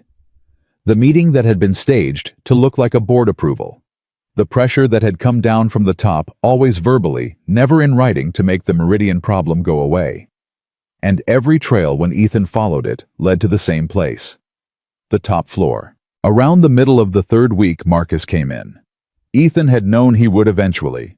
The kid was working for Carter Strategic Solutions now, but Ethan had kept him deliberately at arm's length from the Ashford Review, wanting to protect him from it, wanting to keep at least one part of his new life clean of the old world. But Marcus walked into the 18th floor conference room one evening, set his bag on the table, and pulled out a folder. "I need to give you something," Marcus said. "And I need to tell you how I got it, and you're not going to like it." Ethan set down his pen. "Go ahead." "The day I quit Ashford, before I walked out, I went down to the records room. Dale told me where your report was kept. He'd been keeping it safe. He never destroyed it even when they told him to." Marcus opened the folder. "I made a copy. I don't totally know why. I had a feeling it was going to matter someday, and I couldn't stand the idea of it disappearing." He slid the copy across the table. "This is your original. The one that went into the file 90 days before the deal closed. Time-stamped, logged, filed. It proves the report existed, it proves when it existed, and it proves it went up the chain. Nobody can say it was made up after the fact, because I've got the copy, and Dale's got the original, and the file log has the date." Ethan looked at the copy of his own report sitting on the table, and then he looked at the young man who'd made it. "Marcus," he said quietly, "do you understand what you just did? Committed some kind of records violation, probably." Marcus laughed weakly. "I've been sick about it for weeks. I keep thinking I'm going to get arrested." "No." Ethan shook his head slowly. "You preserved evidence that a $350 million fraud was warned about in advance. You did the thing you couldn't do in that boardroom months ago. You stood up." He looked at the kid with something close to pride. "It just took you a little longer. But you got there. You got there, Marcus." Marcus's eyes went bright, and he looked away embarrassed and cleared his throat. "So it helps." "It doesn't just help," Ethan said. "It's the spine of the whole thing. Everything I've collected, every witness, every deleted email, all of it hangs on one fact. That the warning existed before the deal, and somebody made a choice to bury it. And you just handed me the proof of exactly that." He put his hand on the folder. You may have just saved this company, son. The way I couldn't. Because I planted the seed, but you're the one who kept it alive. Marcus looked at the report on the table, and then at Ethan, and something passed between them that neither of them needed to put into words. Meanwhile, 5 floors up, Victoria Ashford was not sleeping. She knew Ethan was in the building. Of course she knew. She'd fought the board's decision to bring him in, fought it hard in a closed session that had gone on for 3 hours. She'd argued that it was a conflict of interest, that a former disgruntled employee couldn't possibly be objective, that they were handing the keys to a man with an axe to grind. And Charles Whitmore had looked at her across the table and said the sentence that told her for the first time that she had lost control of her own board. Victoria, if he had an axe to grind, we'd know by now. He's had months. He runs a consulting firm 11 miles from here, and in all that time he has never once spoken your name to the press. Not once. A man with an axe to grind and uses the axe. This man buried his. Charles had paused. The only person in this room who seems afraid of what an honest review will find is you, and I'd very much like to understand why. That sentence had hung in the air of the boardroom like a blade, and Victoria, for the first time in 20 years, had not had an answer ready. Now she sat alone in her office 5 floors above the man she'd exiled, and she watched her empire slip through her fingers, one witness at a time. She had people who reported to her the movements on 18. Diane from accounting. Then 11 more. Then 23. She heard the names, and she knew what they were saying, and she understood with the cold clarity that had made her formidable exactly where all of this was heading. Her phone buzzed. A text from her head of communications. 2 board members asking for an emergency session. Whitmore driving it. They want to see the original Meridian Risk Report. Legal says we can't claim it doesn't exist anymore. It's logged in the record system with a date stamp. How do you want to handle? Victoria set the phone down. There it was, the date stamp. The one thing she couldn't argue with spin or bury. The report existed. It had existed 90 days before the deal. And the record system, the very system she'd built to protect the company, had faithfully recorded the truth she'd spent months pretending away. She got up and walked to the window and looked out over the city she used to own. And in that moment alone, with no audience to perform for Victoria, Ashford let herself think the thought she'd been running from since the day Ethan Carter slid a folder across a boardroom table. He was right. He was right, and I knew he was right, and I destroyed him for it. Not because he was wrong. Because he was right, and I couldn't stand to be the one who didn't see it. She stood there for a long time. Then she did something that would have shocked every person who thought they knew Victoria Ashford. She picked up the phone and she called down to the 18th floor conference room. Ethan was alone when the phone rang. It was nearly 8 in the evening. He almost didn't answer an internal line at that hour. This is Carter. There was a silence on the other end. A long one. And then a voice he hadn't heard in months, stripped of all its boardroom armor, quiet and unsteady, in a way he'd never once heard it. It's Victoria. Ethan set down his pen. He didn't say anything. He waited. I know you're going to find it, Victoria said. The review. I know where it's going. You're good. You were always good. That was never the problem. A shaky breath. I need to talk to you. Before this goes to the board. Not to threaten you. Not to bargain. A pause. I need to say something to you, and I'd rather say it face to face because I owe you at least that much. Will you come up? Ethan sat in the empty conference room, 5 floors below, the woman who'd told him to quit if he dared, and he waited. Every instinct built over a career warned him. Never meet the target of an investigation alone. Never let a powerful person get you in a room with no witnesses. This could be a trap, an attempt to compromise him, a scheme to claim later that he'd been coached or bought or threatened. But there was something in her voice. Something he'd never heard from her in 12 years of watching her from a distance. Something that sounded almost like a human being. I'll come up, Ethan said. But I'm going to tell Charles Whitmore I'm doing it, and I'm going to tell him exactly when I went up and when I came down. Not because I don't trust you. Because I don't do anything in the dark anymore. That's the whole reason I'm still standing, Victoria. I do everything in the light, even this.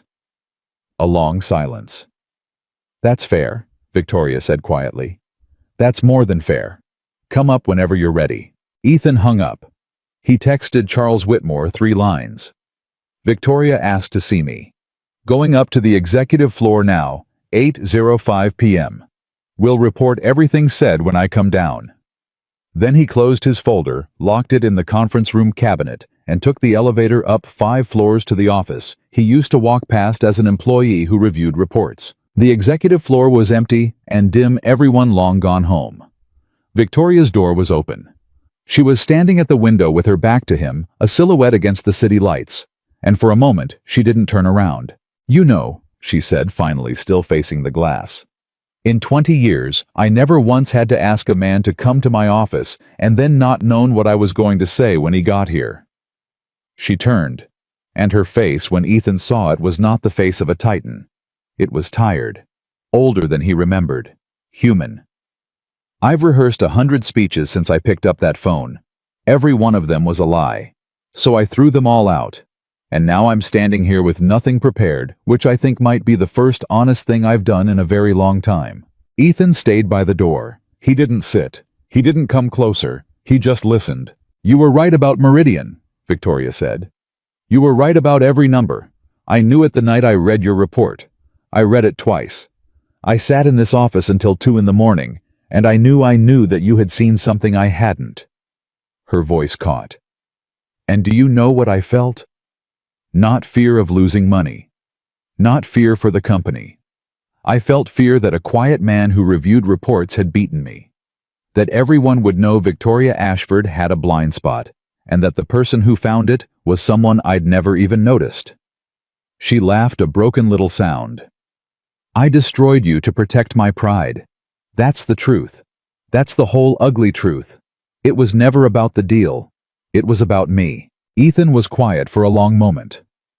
I know, he said gently. Victoria blinked. You know, I've known since the boardroom. It was never about the numbers, Victoria. Nobody fires the person who's right about the numbers, unless being right about the numbers costs them something they value more than the numbers. He met her eyes. You valued being the person who's never wrong more than you valued the $350 million. That's a very expensive thing to protect. It just took a while for the bill to come. Victoria stared at him. And then, to Ethan's astonishment, her eyes filled with tears, and she pressed the back of her hand against her mouth, and for a moment, the most powerful woman in the industry couldn't speak at all. What do I do? She finally whispered. Ethan, what do I do? And there it was. The question. The one she'd never asked anyone in her life. The one that cost her everything to say. Ethan looked at her for a long time. You already know what I'm going to say, he said quietly. You've known since you picked up that phone. It's the only thing I've ever offered anybody, and it's the only thing that's ever going to get you out of this. Tell the truth, Victoria said. Tell the truth. Ethan agreed. All of it. Before the board finds it. Before I have to hand it to them. You walk into that emergency session, and you put it on the table yourself. The report. The staged meeting. The buried emails. All of it. In your own words, in the light, before anyone forces your hand. He paused. It won't save your job. I won't lie to you. Nothing saves your job now. But it might save the company. And it might someday save you. Because the version of you that gets dragged out by an investigation dies as a villain. But the version that walks in on her own and tells the truth. He shook his head slowly. That's a different story entirely. That's the only story with any dignity left in it.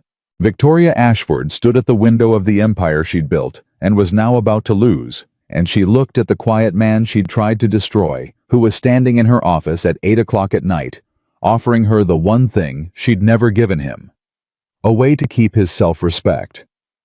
You're a strange man, Ethan Carter, she said thickly. I ruined your life, and you're standing here trying to save mine. I'm not trying to save yours, Ethan said. I'm trying to save the 1,200 people downstairs who did nothing wrong and are about to lose everything because 2 of us couldn't get out of our own way. You and your pride. He turned toward the door. Then he stopped. The emergency session is Thursday. You've got until then to decide which version of Victoria Ashford walks into that room. He looked back at her one last time. I already know which one I'm hoping for. Don't ask me why. I couldn't tell you if I tried. And Ethan Carter walked out of the executive office, took the elevator down 5 floors, texted Charles Whitmore that he was back 8:41 p.m. Everything's fine. I'll brief you in the morning, and went home to his daughter. Victoria Ashford stood alone at her window for a very long time. Thursday was 3 days away. And for the first time in her life, Victoria Ashford genuinely did not know what she was going to do. The 3 days before that Thursday were the longest of Ethan Carter's professional life. He finished the review the way he'd started it, methodically, without emotion, following every number to its end. But something had shifted in him after that conversation in Victoria's office, and he didn't fully understand it until Tuesday night at his own kitchen table, when Lily caught him staring at the wall the way he used to before he'd learned to sleep again. "You've got the face," she said, sitting down across from him. "The lying face. Except this time it's not somebody else lying. It's you lying to yourself about something. What is it?" Ethan almost smiled. 17 going on 50. "There's a woman," he said. "The one who told me to quit. The one who did all of this." Victoria. Lily said the name like it tasted bad. She'd heard the whole story. She'd hated the woman on her father's behalf for months, the way daughters do. She came to me 3 days ago. She admitted everything, and she asked me what to do. Ethan turned his coffee cup slowly on the table. "And I told her to tell the truth. To walk into the board meeting on Thursday and confess it all herself before I hand them the evidence that does it for her." Lily frowned. "Why would you do that? She's the bad guy, Dad. She hurt you. She hurt us. Why give her a way out? That's the thing I've been sitting here trying to figure out." Ethan set the cup down. "Because part of me wants exactly what you want. Part of me wants to walk into that room Thursday and lay it all out and watch her face when the whole board finally sees what she did to me. I earned that. Nobody could say I didn't earn that." He shook his head slowly. "But that man Lily, the one who wants that, he's not a man I'd be proud to be. He's not the man your mother married. And he's not the man I want you watching me become." Lily was quiet for a moment. "So you're not doing it for her," she said slowly. "You're doing it for you." "I'm doing it for you mostly," Ethan admitted. "Because someday you're going to be in a room with someone who wronged you, and you're going to have all the power for once, and you're going to have to decide who you are. And I want you to have a memory of your father in that moment. Choosing the thing he could live with instead of the thing that would have felt good." He reached across and took her hand. "That's the only inheritance I've got worth leaving you, kiddo.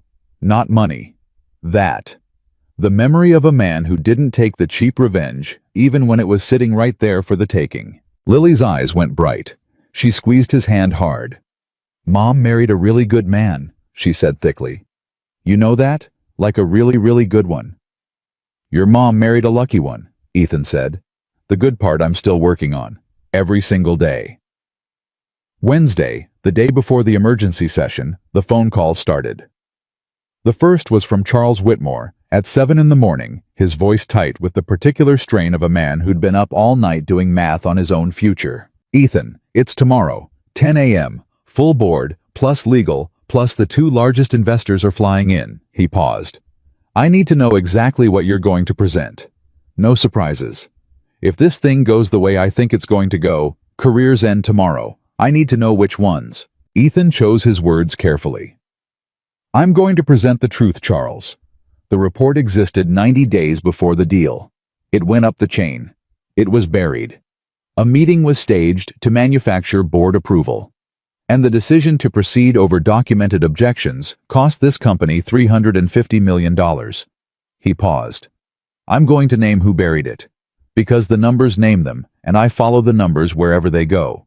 That was our deal." There was a silence on the line. "And where do the numbers go, Ethan?" Charles asked quietly. "Just her, or higher." And there it was. The question underneath the question. Ethan had wondered when Charles would ask it. He'd noticed weeks ago that small hesitation in the diner when he'd said he'd follow the trail even if it led to Charles himself. "Charles," Ethan said slowly, "is there something you want to tell me before tomorrow?" Another silence. Longer. "There's an email," Charles said finally, and his voice had gone hollow. "From 8 months ago, before the deal closed. Victoria copied me on a message about the meridian projections. I skimmed it. I was traveling. I approved it with a one-line reply." He exhaled. "I didn't read the attachment, Ethan. There was a flag in there, a small one buried in an appendix about the revenue assumptions. If I'd read it, I'd have caught a piece of what you caught. I didn't. I was too busy, and I approved it anyway." A long, shaking breath. "So when you follow the numbers, they don't just go to Victoria. Somewhere in that trail they go to me too. And I've spent 3 weeks wondering whether I brought you in here to save this company, or to save myself by handing you a villain to hang it all on." Ethan closed his eyes. This was the moment. This was the test of everything he'd said in that diner. "I follow the numbers wherever they go, even if they lead to you." "Charles," he said, "thank you for telling me that. I want you to understand how much that just cost you and how much it matters that you paid it." He took a breath. "Here's the truth, and you're not going to like it. What you did is not what Victoria did. You skimmed an email while traveling and missed a flag in an appendix. That's negligence. It's the ordinary human failure of a busy man, and it's real, and it has to be on the record, and the board is going to have to reckon with it. But it is not the same as reading a full report, understanding it completely, and then constructing a fake meeting to bury it." He paused. "One of those is a man who failed to catch a lie. The other is the person who told it. I'm not going to pretend they're the same, and I'm not going to pretend yours doesn't count. Both go in the report, in the light, exactly as they happened." Charles was quiet for a long time. "You could have used that," he said finally. "You could have kept my mistake quiet, made me owe you, made me your ally on that board forever. Most men would have." "I'm not most men, Charles. We established that in the diner." A pause. "You brought me in to follow the truth wherever it goes. I told you that included you. You agreed. And now when it actually cost you something, you're keeping your word instead of running. Do you understand how rare that is? I've spent a career watching people fail exactly this test. You just passed it. So no. I'm not going to hang the whole thing on Victoria to make it clean. It's never clean. It's just true." "That's going to hurt me tomorrow," Charles said. "Yes," Ethan said. "But it's going to hurt you a lot less than the version where you buried it, and I found it anyway. And I would have found it, Charles. You know I would have." Yeah, Charles said softly. "Yeah, I know you would have. That's why I told you." The second call came Wednesday afternoon. It was Dale Foster, Ethan's old manager, the soft man in the middle, who'd carried the report up the chain months ago, and then quietly kept a copy alive when he'd been ordered to destroy it. "Ethan." Dale sounded like a man calling from the edge of a cliff. "I'm being called to testify tomorrow. Legal wants me in that room. They're going to ask me what I knew and when I knew it." He was breathing hard. "I'm scared, Ethan. I'm 52 years old. I've got a mortgage and a kid in college and a wife who thinks I've got everything under control. And tomorrow I have to sit in front of that board and admit I knew. I knew, and I carried your report to Victoria, and I watched her bury it, and I said nothing. For months. I chose my job over the truth, and now the bill's due, and I don't know if I can pay it." Ethan closed his eyes. Here it was again. Everywhere he looked, the same test worn on 100 different faces. "Dale," he said, "can I ask you something? Why did you keep the report when they told you to destroy it? Why did you keep it?" A long silence. "Because you asked me to," Dale said quietly. "In the boardroom. You looked right at me when you said, 'Keep it, someone's going to need it someday.' And I don't know why, but I couldn't do it. I couldn't shred it. Every time I looked at that cabinet, I heard your voice. So I moved it. Filed it under an old project number. Told Marcus where it was before he left, God knows why. I think part of me needed somebody to know it was there. Like insurance for my own soul." "Dale." Ethan's voice was gentle now. "You already made your choice, months ago. When you kept that report instead of destroying it, you chose the truth. You just did it quietly, where nobody could see where it was safe. And that quiet choice is the reason the whole thing didn't disappear. That's the reason there's a review at all." He paused. "Tomorrow isn't the day you decide who you are. You already decided. Tomorrow is just the day you say it out loud." He heard Dale's breath catch. "You really think that?" "Dale, listen to me. You want to know what to do tomorrow. Walk in and tell them exactly what you just told me. That you carried the report up. That you watched it get buried. That you kept a copy because you couldn't live with destroying it. You don't dress it up. You don't excuse it. You don't hide the year you stayed quiet." Ethan's voice was steady. "Yes, it'll cost you. You might lose the job. But here's what you'll keep. You'll keep the thing your kid in college needs to see, which is a father who told the truth even when it burned. You'll keep the ability to look at your wife and know she married an honest man, even a scared one. And you'll keep the one thing nobody in that tower can take from you, which is the right to sleep at night. That's not nothing, Dale. That's the only thing that turns out to matter." Dale was crying now quietly on the other end of the line. A 52-year-old man weeping into a phone at his own kitchen table. "Sarah was right about you," Dale said finally. "You know that years ago at a company picnic she pulled me aside and said, 'Take care of my husband. He's the only genuinely honest man in that whole building, and this place is going to try to grind it out of him.'" He laughed wetly. "It tried. It really tried, but it didn't take."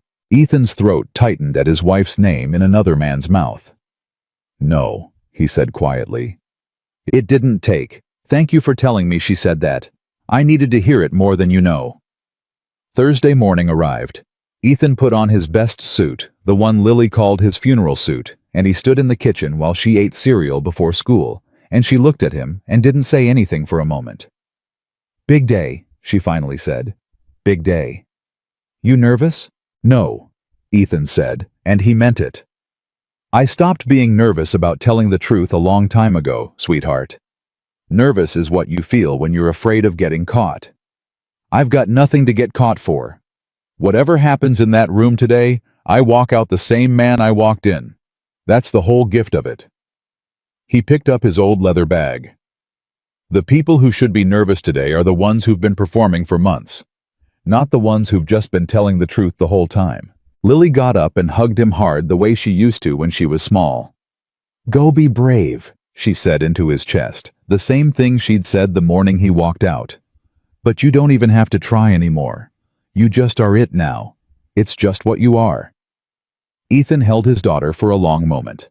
Then he drove to the glass tower for what he was fairly sure would be the last time. The emergency session was on the top floor in the largest boardroom, the one with the window that framed the whole city. When Ethan walked in at 9:55, the room was already full. The full board. Legal, 3 of them in identical dark suits. The 2 largest investors flown in overnight sitting stone-faced at the far end. Charles Whitmore looking 10 years older than he had in the diner. And in the corner, small and pale Dale Foster next to Marcus, who'd been called as a witness to the report's preservation. Every seat was taken but one. The seat at the head of the table. Victoria's seat. It was empty. Ethan set his bag down at the small side table they'd given him and glanced at the clock. 9:57, 3 minutes. He looked at Charles, who gave a small tense shrug that said, "I don't know either." The minutes crawled. 9:58, 9:59, 10 o'clock. The seat at the head of the table stayed empty. A murmur started to move around the room. One of the investors checked his watch and made a sound of pure contempt. "Is she seriously going to no-show her own reckoning?" he muttered. "Unbelievable, even now." Charles cleared his throat. "Let's give her a moment. This is not an easy—" "We've given her 20 years of moments," the investor snapped. "I flew across the country. Start the meeting." And Ethan sat there at his little side table, and he felt something sink in his chest.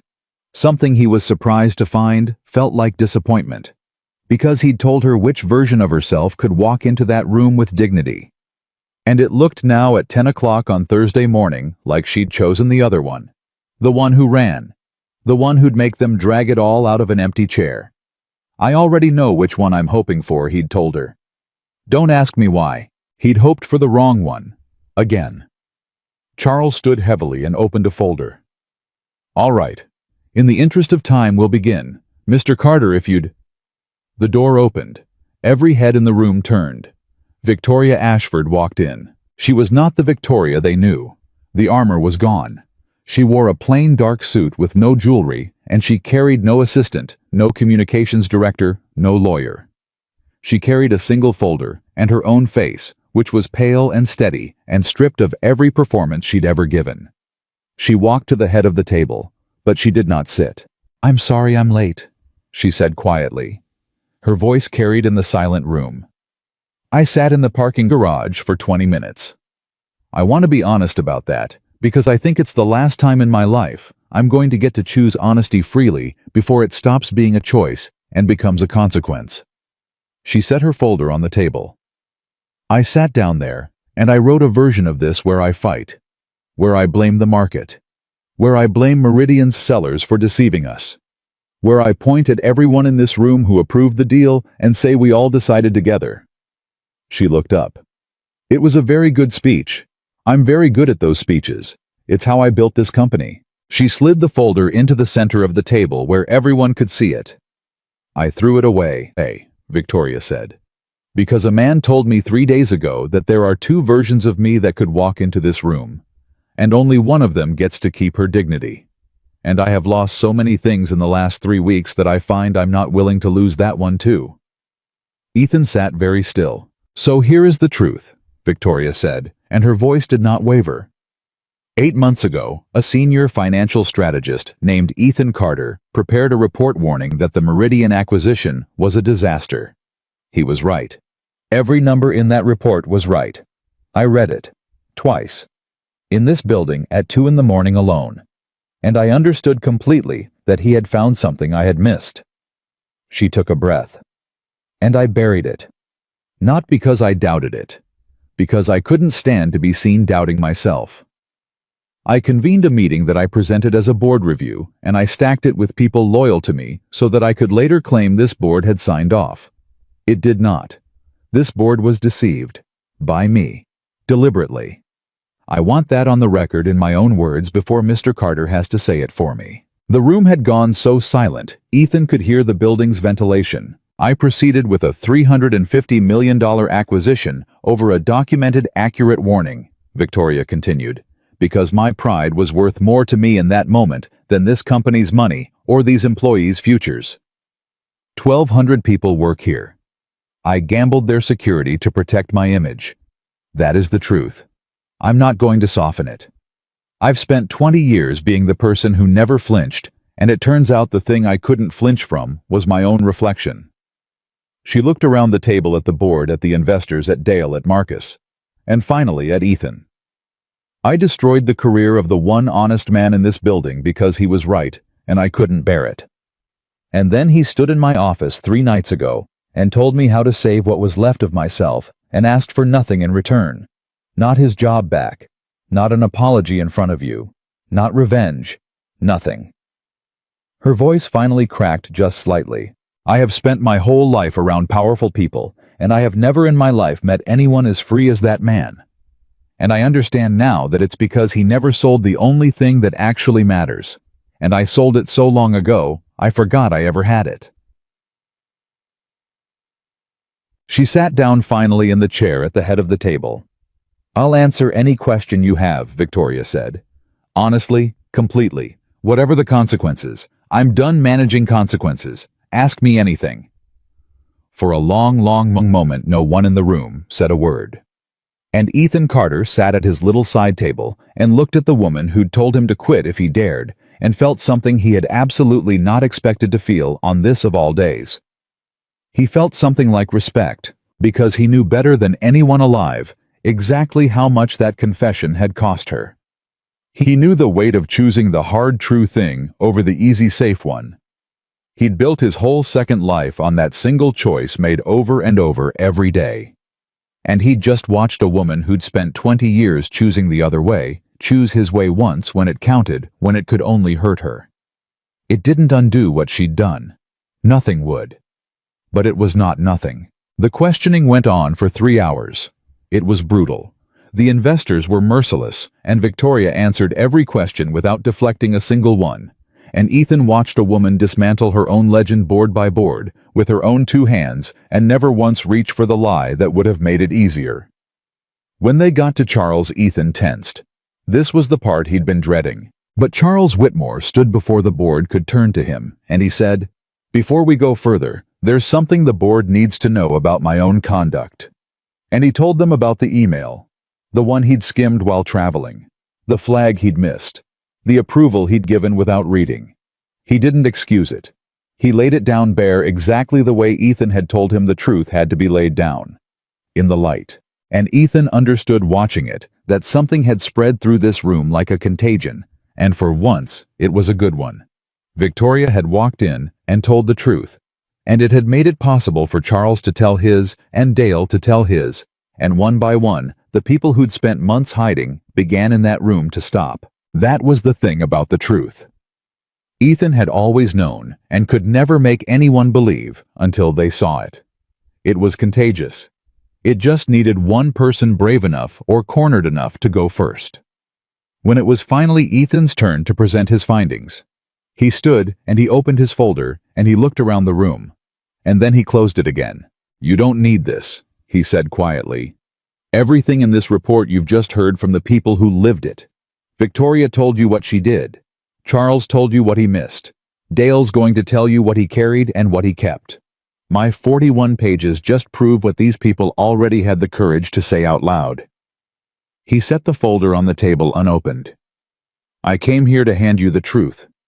But it turns out the truth found its own way into this room on its own 2 feet, in the voices of the people who owed it to you. That's a better outcome than anything in my report. So I'm going to leave it here on the table in the light in case you want the numbers. But the story's already been told, and it was told honestly, which is all I ever wanted for this company in the first place." He sat down. Charles Whitmore looked at him for a long moment, and then looked around the devastated, exhausted, strangely cleansed room. "I think," Charles said slowly, "that this board owes Mr. Carter something it can't put in a report either." He stood. 8 months ago, this man told us the truth, and we let it be buried, and it cost us $350 million, and very nearly this entire company. He had every reason to walk away and never look back. Instead, he came back for a fair fee, and not a dollar more, and he handed us the truth a second time, and this time, he made sure we couldn't bury it. Charles looked at Ethan. "I don't know what happens to any of us after today, but I know that the difference between a company that survives this and a company that doesn't is whether it learns the one lesson this man tried to teach it for free 12 years running." He paused. "The truth isn't the thing that threatens you. The truth is the only thing that was ever going to save you." The room was silent. And in that silence, Ethan Carter picked up his old leather bag and understood that whatever happened next, the thing he'd planted months ago, when he slid a folder across a table and asked only that it be kept, had finally fully grown. The board deliberated for 6 days. Ethan didn't wait around for the verdict. He'd done what he came to do, and there was no version of the aftermath that required him to sit in that glass tower, watching powerful people decide their own fates. So he went back to his little second-bedroom office, and his growing list of clients, and his daughter's smoothie shop shifts, and he let Ashford International sort out what was left of itself without him. But Charles called him on the 6th day. "It's done," Charles said. His voice was hollowed out, the voice of a man who'd aged a decade in a week. "Victoria's out. She resigned before they could remove her, which was the last dignified thing available to her, and to her credit, she took it. Full separation. No golden parachute. She walked away from it all." A pause. "She could have fought. Dragged it into court, buried us in legal fees, made the whole thing take 3 years. Her lawyers begged her to. She said no. She said the company had bled enough." Ethan was quiet for the moment. "And you?" "Formal reprimand. On the record permanently. I keep my seat, but stripped of the audit committee, which is fair. That's exactly where I failed." Charles exhaled. "I'm not going to pretend it doesn't sting. But you were right. It stings a whole lot less than the version where I'd hidden it and you'd found it. I sleep, Ethan. For the first time in a month I actually sleep. I don't know how you've done it your whole life. Practice, Ethan said. And a wife who wouldn't let me get away with anything, God rest her. And a daughter who's worse than she was. Charles laughed a tired, genuine laugh. There's more. Dale kept his job. The board decided a man who preserved the evidence against orders was worth keeping, even one who stayed quiet too long. He cried in the meeting when they told him. Said to tell you it was the report. That he kept it because of what you said. He wanted you to know that. Ethan closed his eyes. Tell him I know. Tell him I always knew. And the young man, Marcus. Charles paused. The board wanted to bring him back. Offered him a senior position, real money, a fast track. He turned it down flat. Said he already had a job working for the only man in the industry he trusted, and he wasn't leaving it for anything. A beat. That's you, in case that wasn't clear. Ethan smiled to himself. It was clear. There's one more thing. Charles's voice shifted, turned careful. The board took a vote. Unanimous. We want to offer you a position. Chief Risk Officer. Full authority, reporting directly to the board. Complete independence, a compensation package that would make your eyes water. He paused. We need you, Ethan. This company nearly died because it didn't have a single person in a position of real power whose only job was to tell us the truth. We want that person to be you. Name your terms. Whatever they are, the answer is yes before you finish saying them. And there it was. The offer. The one the old Ethan 12 years ago would have wept for. Vindication power. Money, a seat at the very table that had once told him to quit if he dared. Ethan sat in his little office in the house where his wife had died and his daughter had grown up, and he thought about it for exactly as long as it took to be sure he was thinking about it honestly and not just performing humility. No, he said gently. But thank you, Charles. I mean that. It's the highest compliment this industry has ever paid me, and I'm going to remember it. Ethan, let me tell you why, because you deserve the real reason. Ethan leaned back in his chair. If I take that job in 6 months, I'm sitting in a big office reporting to a board, and one day there's going to be a deal everybody wants, and I'm going to be the only one who sees the problem, and I'm going to walk into a room full of powerful people and tell them something they don't want to hear. He paused. And Charles, I've already lived that day. I know exactly how it ends. Even with all the authority in the world on paper, the moment my paycheck depends on that board's goodwill, I've got something to lose again. And a man with something to lose eventually learns to see a little less clearly. It happens so slowly, you don't even feel it. Charles was quiet. The reason I'm any good to you at all, Ethan went on, is that I don't work for you. I'll never work for you. I'll consult, I'll take a fair fee, and if you don't like what I find, you can fire me, and it costs me 1 client out of 40, and I go home and sleep exactly the same. That's the thing that keeps me honest, Charles. Not my character. My independence. Take that away, and I'm just another smart man learning how to look at the wall behind your head when the truth gets expensive. He smiled. You don't want to own me. An owned truth-teller isn't worth anything. You just want to be able to call me, and you always can. There was a long silence on the line.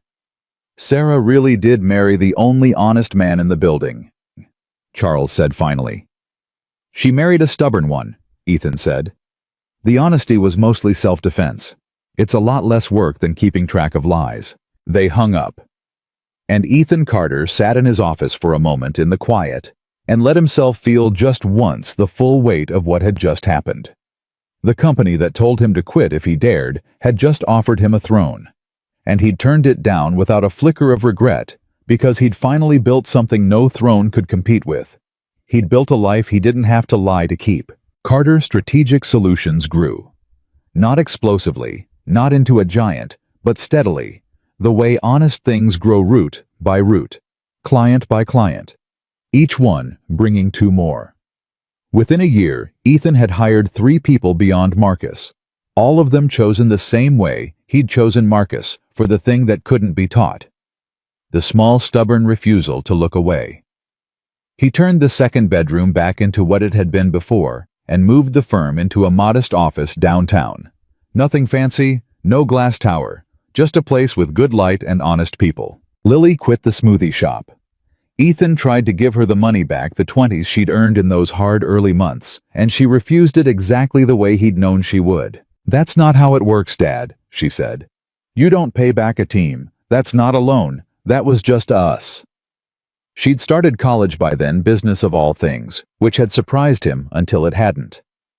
"Besides, I wanted on the record that when it was scary, I was there. Someday, when your firm's on some magazine cover, I want to be the one who can say I sold my textbooks so my dad could tell the truth for a living. That's worth more than the $20. Magazine cover," Ethan snorted. "That's the last thing I want." "I know," Lily said. "That's exactly why it'll happen.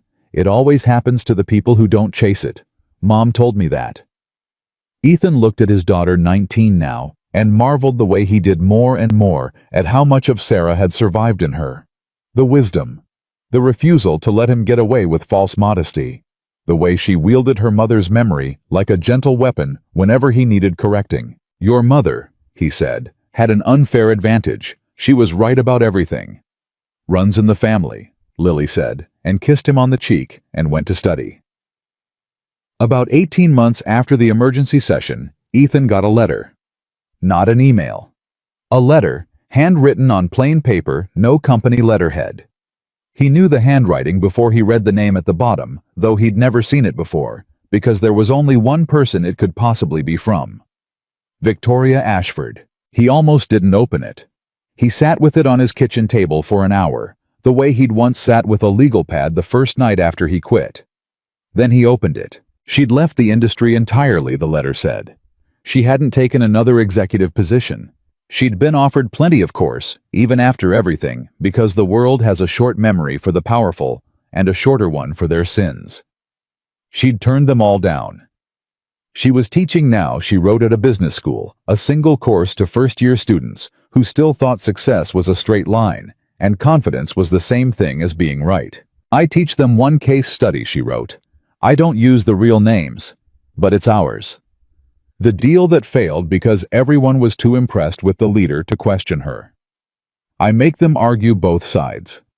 And every semester, some bright, ambitious kid stands up and defends the leader, defends moving fast and trusting your gut and not letting doubt slow you down. And I recognize her instantly because she's me 20 years ago, and she has no idea what it's going to cost her. And then I tell them about the quiet man, the one who reviewed reports. The one nobody noticed until the day he was the only one still standing. I don't tell them your name, but I tell them you existed. I tell them that somewhere out there is a man who was right when everyone told him he was wrong, and who chose his own reflection over a corner office, and who, when he finally had every reason and every opportunity to destroy the person who ruined him, chose instead to hand her the one thing that let her keep her soul. I never thanked you for that. I don't think I understood it well enough at the time to thank you properly. I understand it now. 3 nights before that board meeting, you had all the power, and you used it to save me, instead of to bury me, and you asked for nothing, and I have spent 18 months trying to become the kind of person who could do what you did. I'm not there. I may never get there. But I'm closer than I was, and I have you to thank for even knowing the direction. You told me once that honesty isn't about being brave, that it's about being able to sleep. I didn't believe you. I do now. I sleep, Ethan. For the first time in 30 years, I sleep. It turns out you were right about that too. I hope Lily is well. I hope she knows what kind of man her father is. I suspect she does. I suspect she always did better than any of us. With a respect I did not know I was capable of feeling, Victoria. Ethan sat at his kitchen table and read the letter twice, the way she'd once read his report, twice alone at night, and let it change something in her she couldn't take back. Then he folded it carefully and put it in a drawer. Lily found him there. She read his face the way she always did. Who was it from, Victoria? Lily's eyebrows went up. She was old enough now and had come far enough from her own anger to be curious instead of hostile. What did she want? Nothing, Ethan said. That's the whole point of it. She didn't want a single thing. She just wanted to say thank you. He smiled slightly. She's teaching now. Teaching kids not to make the mistake she made. Using us as the lesson. Lily was quiet for a moment, absorbing it. Do you forgive her? she asked finally. Ethan considered the question seriously because it deserved to be considered seriously, and because his daughter was the kind of person who'd know if he gave her an easy answer. I never needed to, he said slowly. That's the thing nobody understands about it, Lily. Forgiveness is for people who are carrying something. I put it down a long time ago. The day I walked out of that boardroom, I decided I wasn't going to carry her around inside me, taking up space, poisoning my life from 11 miles away. So I didn't. I never hated her. Hating her would have meant she still had a job in my head, and I'd already fired her from that the same day she fired me. He tapped the drawer. This letter's nice. I'm glad she found her way to some peace, but I didn't need it to be at peace myself. I've been at peace since the day I chose my mirror over her corner office. That was the whole prize. Everything after that was just details. Lily looked at her father for a long, long moment. You know what the wildest part of this whole thing is? She said. She had everything. The money, the tower, the power, the name on the building. And you had a smoothie shop kid, and a second bedroom office, and a mug that says, "World's okayest dad." She shook her head slowly. And she wrote you a letter to say she wishes she was more like you. The billionaire wrote the guy she fired to say you won. Lily's voice caught. You won, Dad. You actually won. And you did it without ever once becoming the kind of person who'd want to. Ethan pulled his daughter into a hug and held her, and didn't say anything, because some things didn't need saying, and because he was afraid his voice wouldn't hold if he tried. 2 years to the day after Victoria Ashford told him to quit, if he dared, Ethan Carter stood at a podium. It was a leadership conference, a regional one, nothing enormous, but the room was full. 300 people, executives and managers, and ambitious young professionals who'd come to hear from a man whose small firm had built an outsized reputation in the region as the people you called when you needed the truth and couldn't get it anywhere else. Lily was in the front row. So was Marcus. So was Frank Delgado, the first client, the warehouse man whose whole life Ethan had saved with 6 hours at a kitchen table, who now told anyone who'd listen that Ethan Carter had once refused to lie to him for triple the money. Ethan had almost turned down the invitation. Public speaking wasn't his thing. But Lily had told him to do it, and Lily was usually right, so here he was. He didn't use notes. I want to tell you about the most valuable thing I ever owned, he began. And it's not what you'd expect because I've never had much money, and I've never held much power, and I've never had my name on any building. He let that sit. The most valuable thing I ever owned was the ability to walk into a room, tell people something they didn't want to hear, and walk back out the same man I walked in. That's it. That's the whole fortune. And I nearly threw it away more than once, because everyone around me kept telling me the same lie, which is that the way to get ahead is to learn when to keep your mouth shut. He looked out at the room. Every company in this room will tell you they want honest people, Ethan said. Every single one. It's in your value statement. It's on your website. It's on the poster in the break room. You want people with integrity, people who speak up, people who tell you the truth. He paused. And every single one of you is lying. Not on purpose. But you're lying. Because I have watched what happens in the actual room when the actual truth actually threatens the actual person in power. And what happens almost every time is that the honest person gets called negative, difficult, not a team player, and the person who nods and smiles and says exactly what the boss wants to hear gets promoted. He let the silence stretch. You don't want honest employees. You want agreeable ones who happen to be right when it's convenient. Those are not the same thing. And the difference between them is the difference between a company that survives its worst decision and a company that doesn't. The room was dead silent, 300 people not moving. I know this, Ethan said quietly, because I was the honest employee. And the day my honesty threatened the person in power, I got told to quit if I dared. He smiled slightly. So I dared. And I want to tell you what it cost me because the young people in this room need to hear the real number, not the fairy tale. It cost me my job, my income, my professional reputation for a while, and about 4 months of lying awake, wondering if I'd ruined my daughter's future to protect my own pride. He nodded. That's the real price. It's not free. Anyone who tells you honesty is free has never actually paid for it. He leaned forward. But here's the other number. Here's the one nobody puts on the poster. His voice dropped, and the whole room leaned in with him. The deal I warned them about failed. Exactly the way I said it would. It nearly took the whole company down. And the people who told me to quit. 2 years later, one of them wrote me a letter to say she wished she'd been more like me. The most powerful person I ever crossed spent 2 years learning to sleep at night, and she wrote to tell me I was the one who taught her how. He straightened. I lost the job. I kept the thing the job was trying to take from me. And it turned out the thing was worth more than every job I could have kept by surrendering it.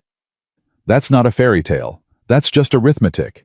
It just takes longer to add up than people have the patience for. He paused for a long moment. The greatest threat to any company in this room is not the employee brave enough to ask the hard question, Ethan said.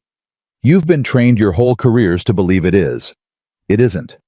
The greatest threat to any company is the leader who has made it too dangerous to answer honestly.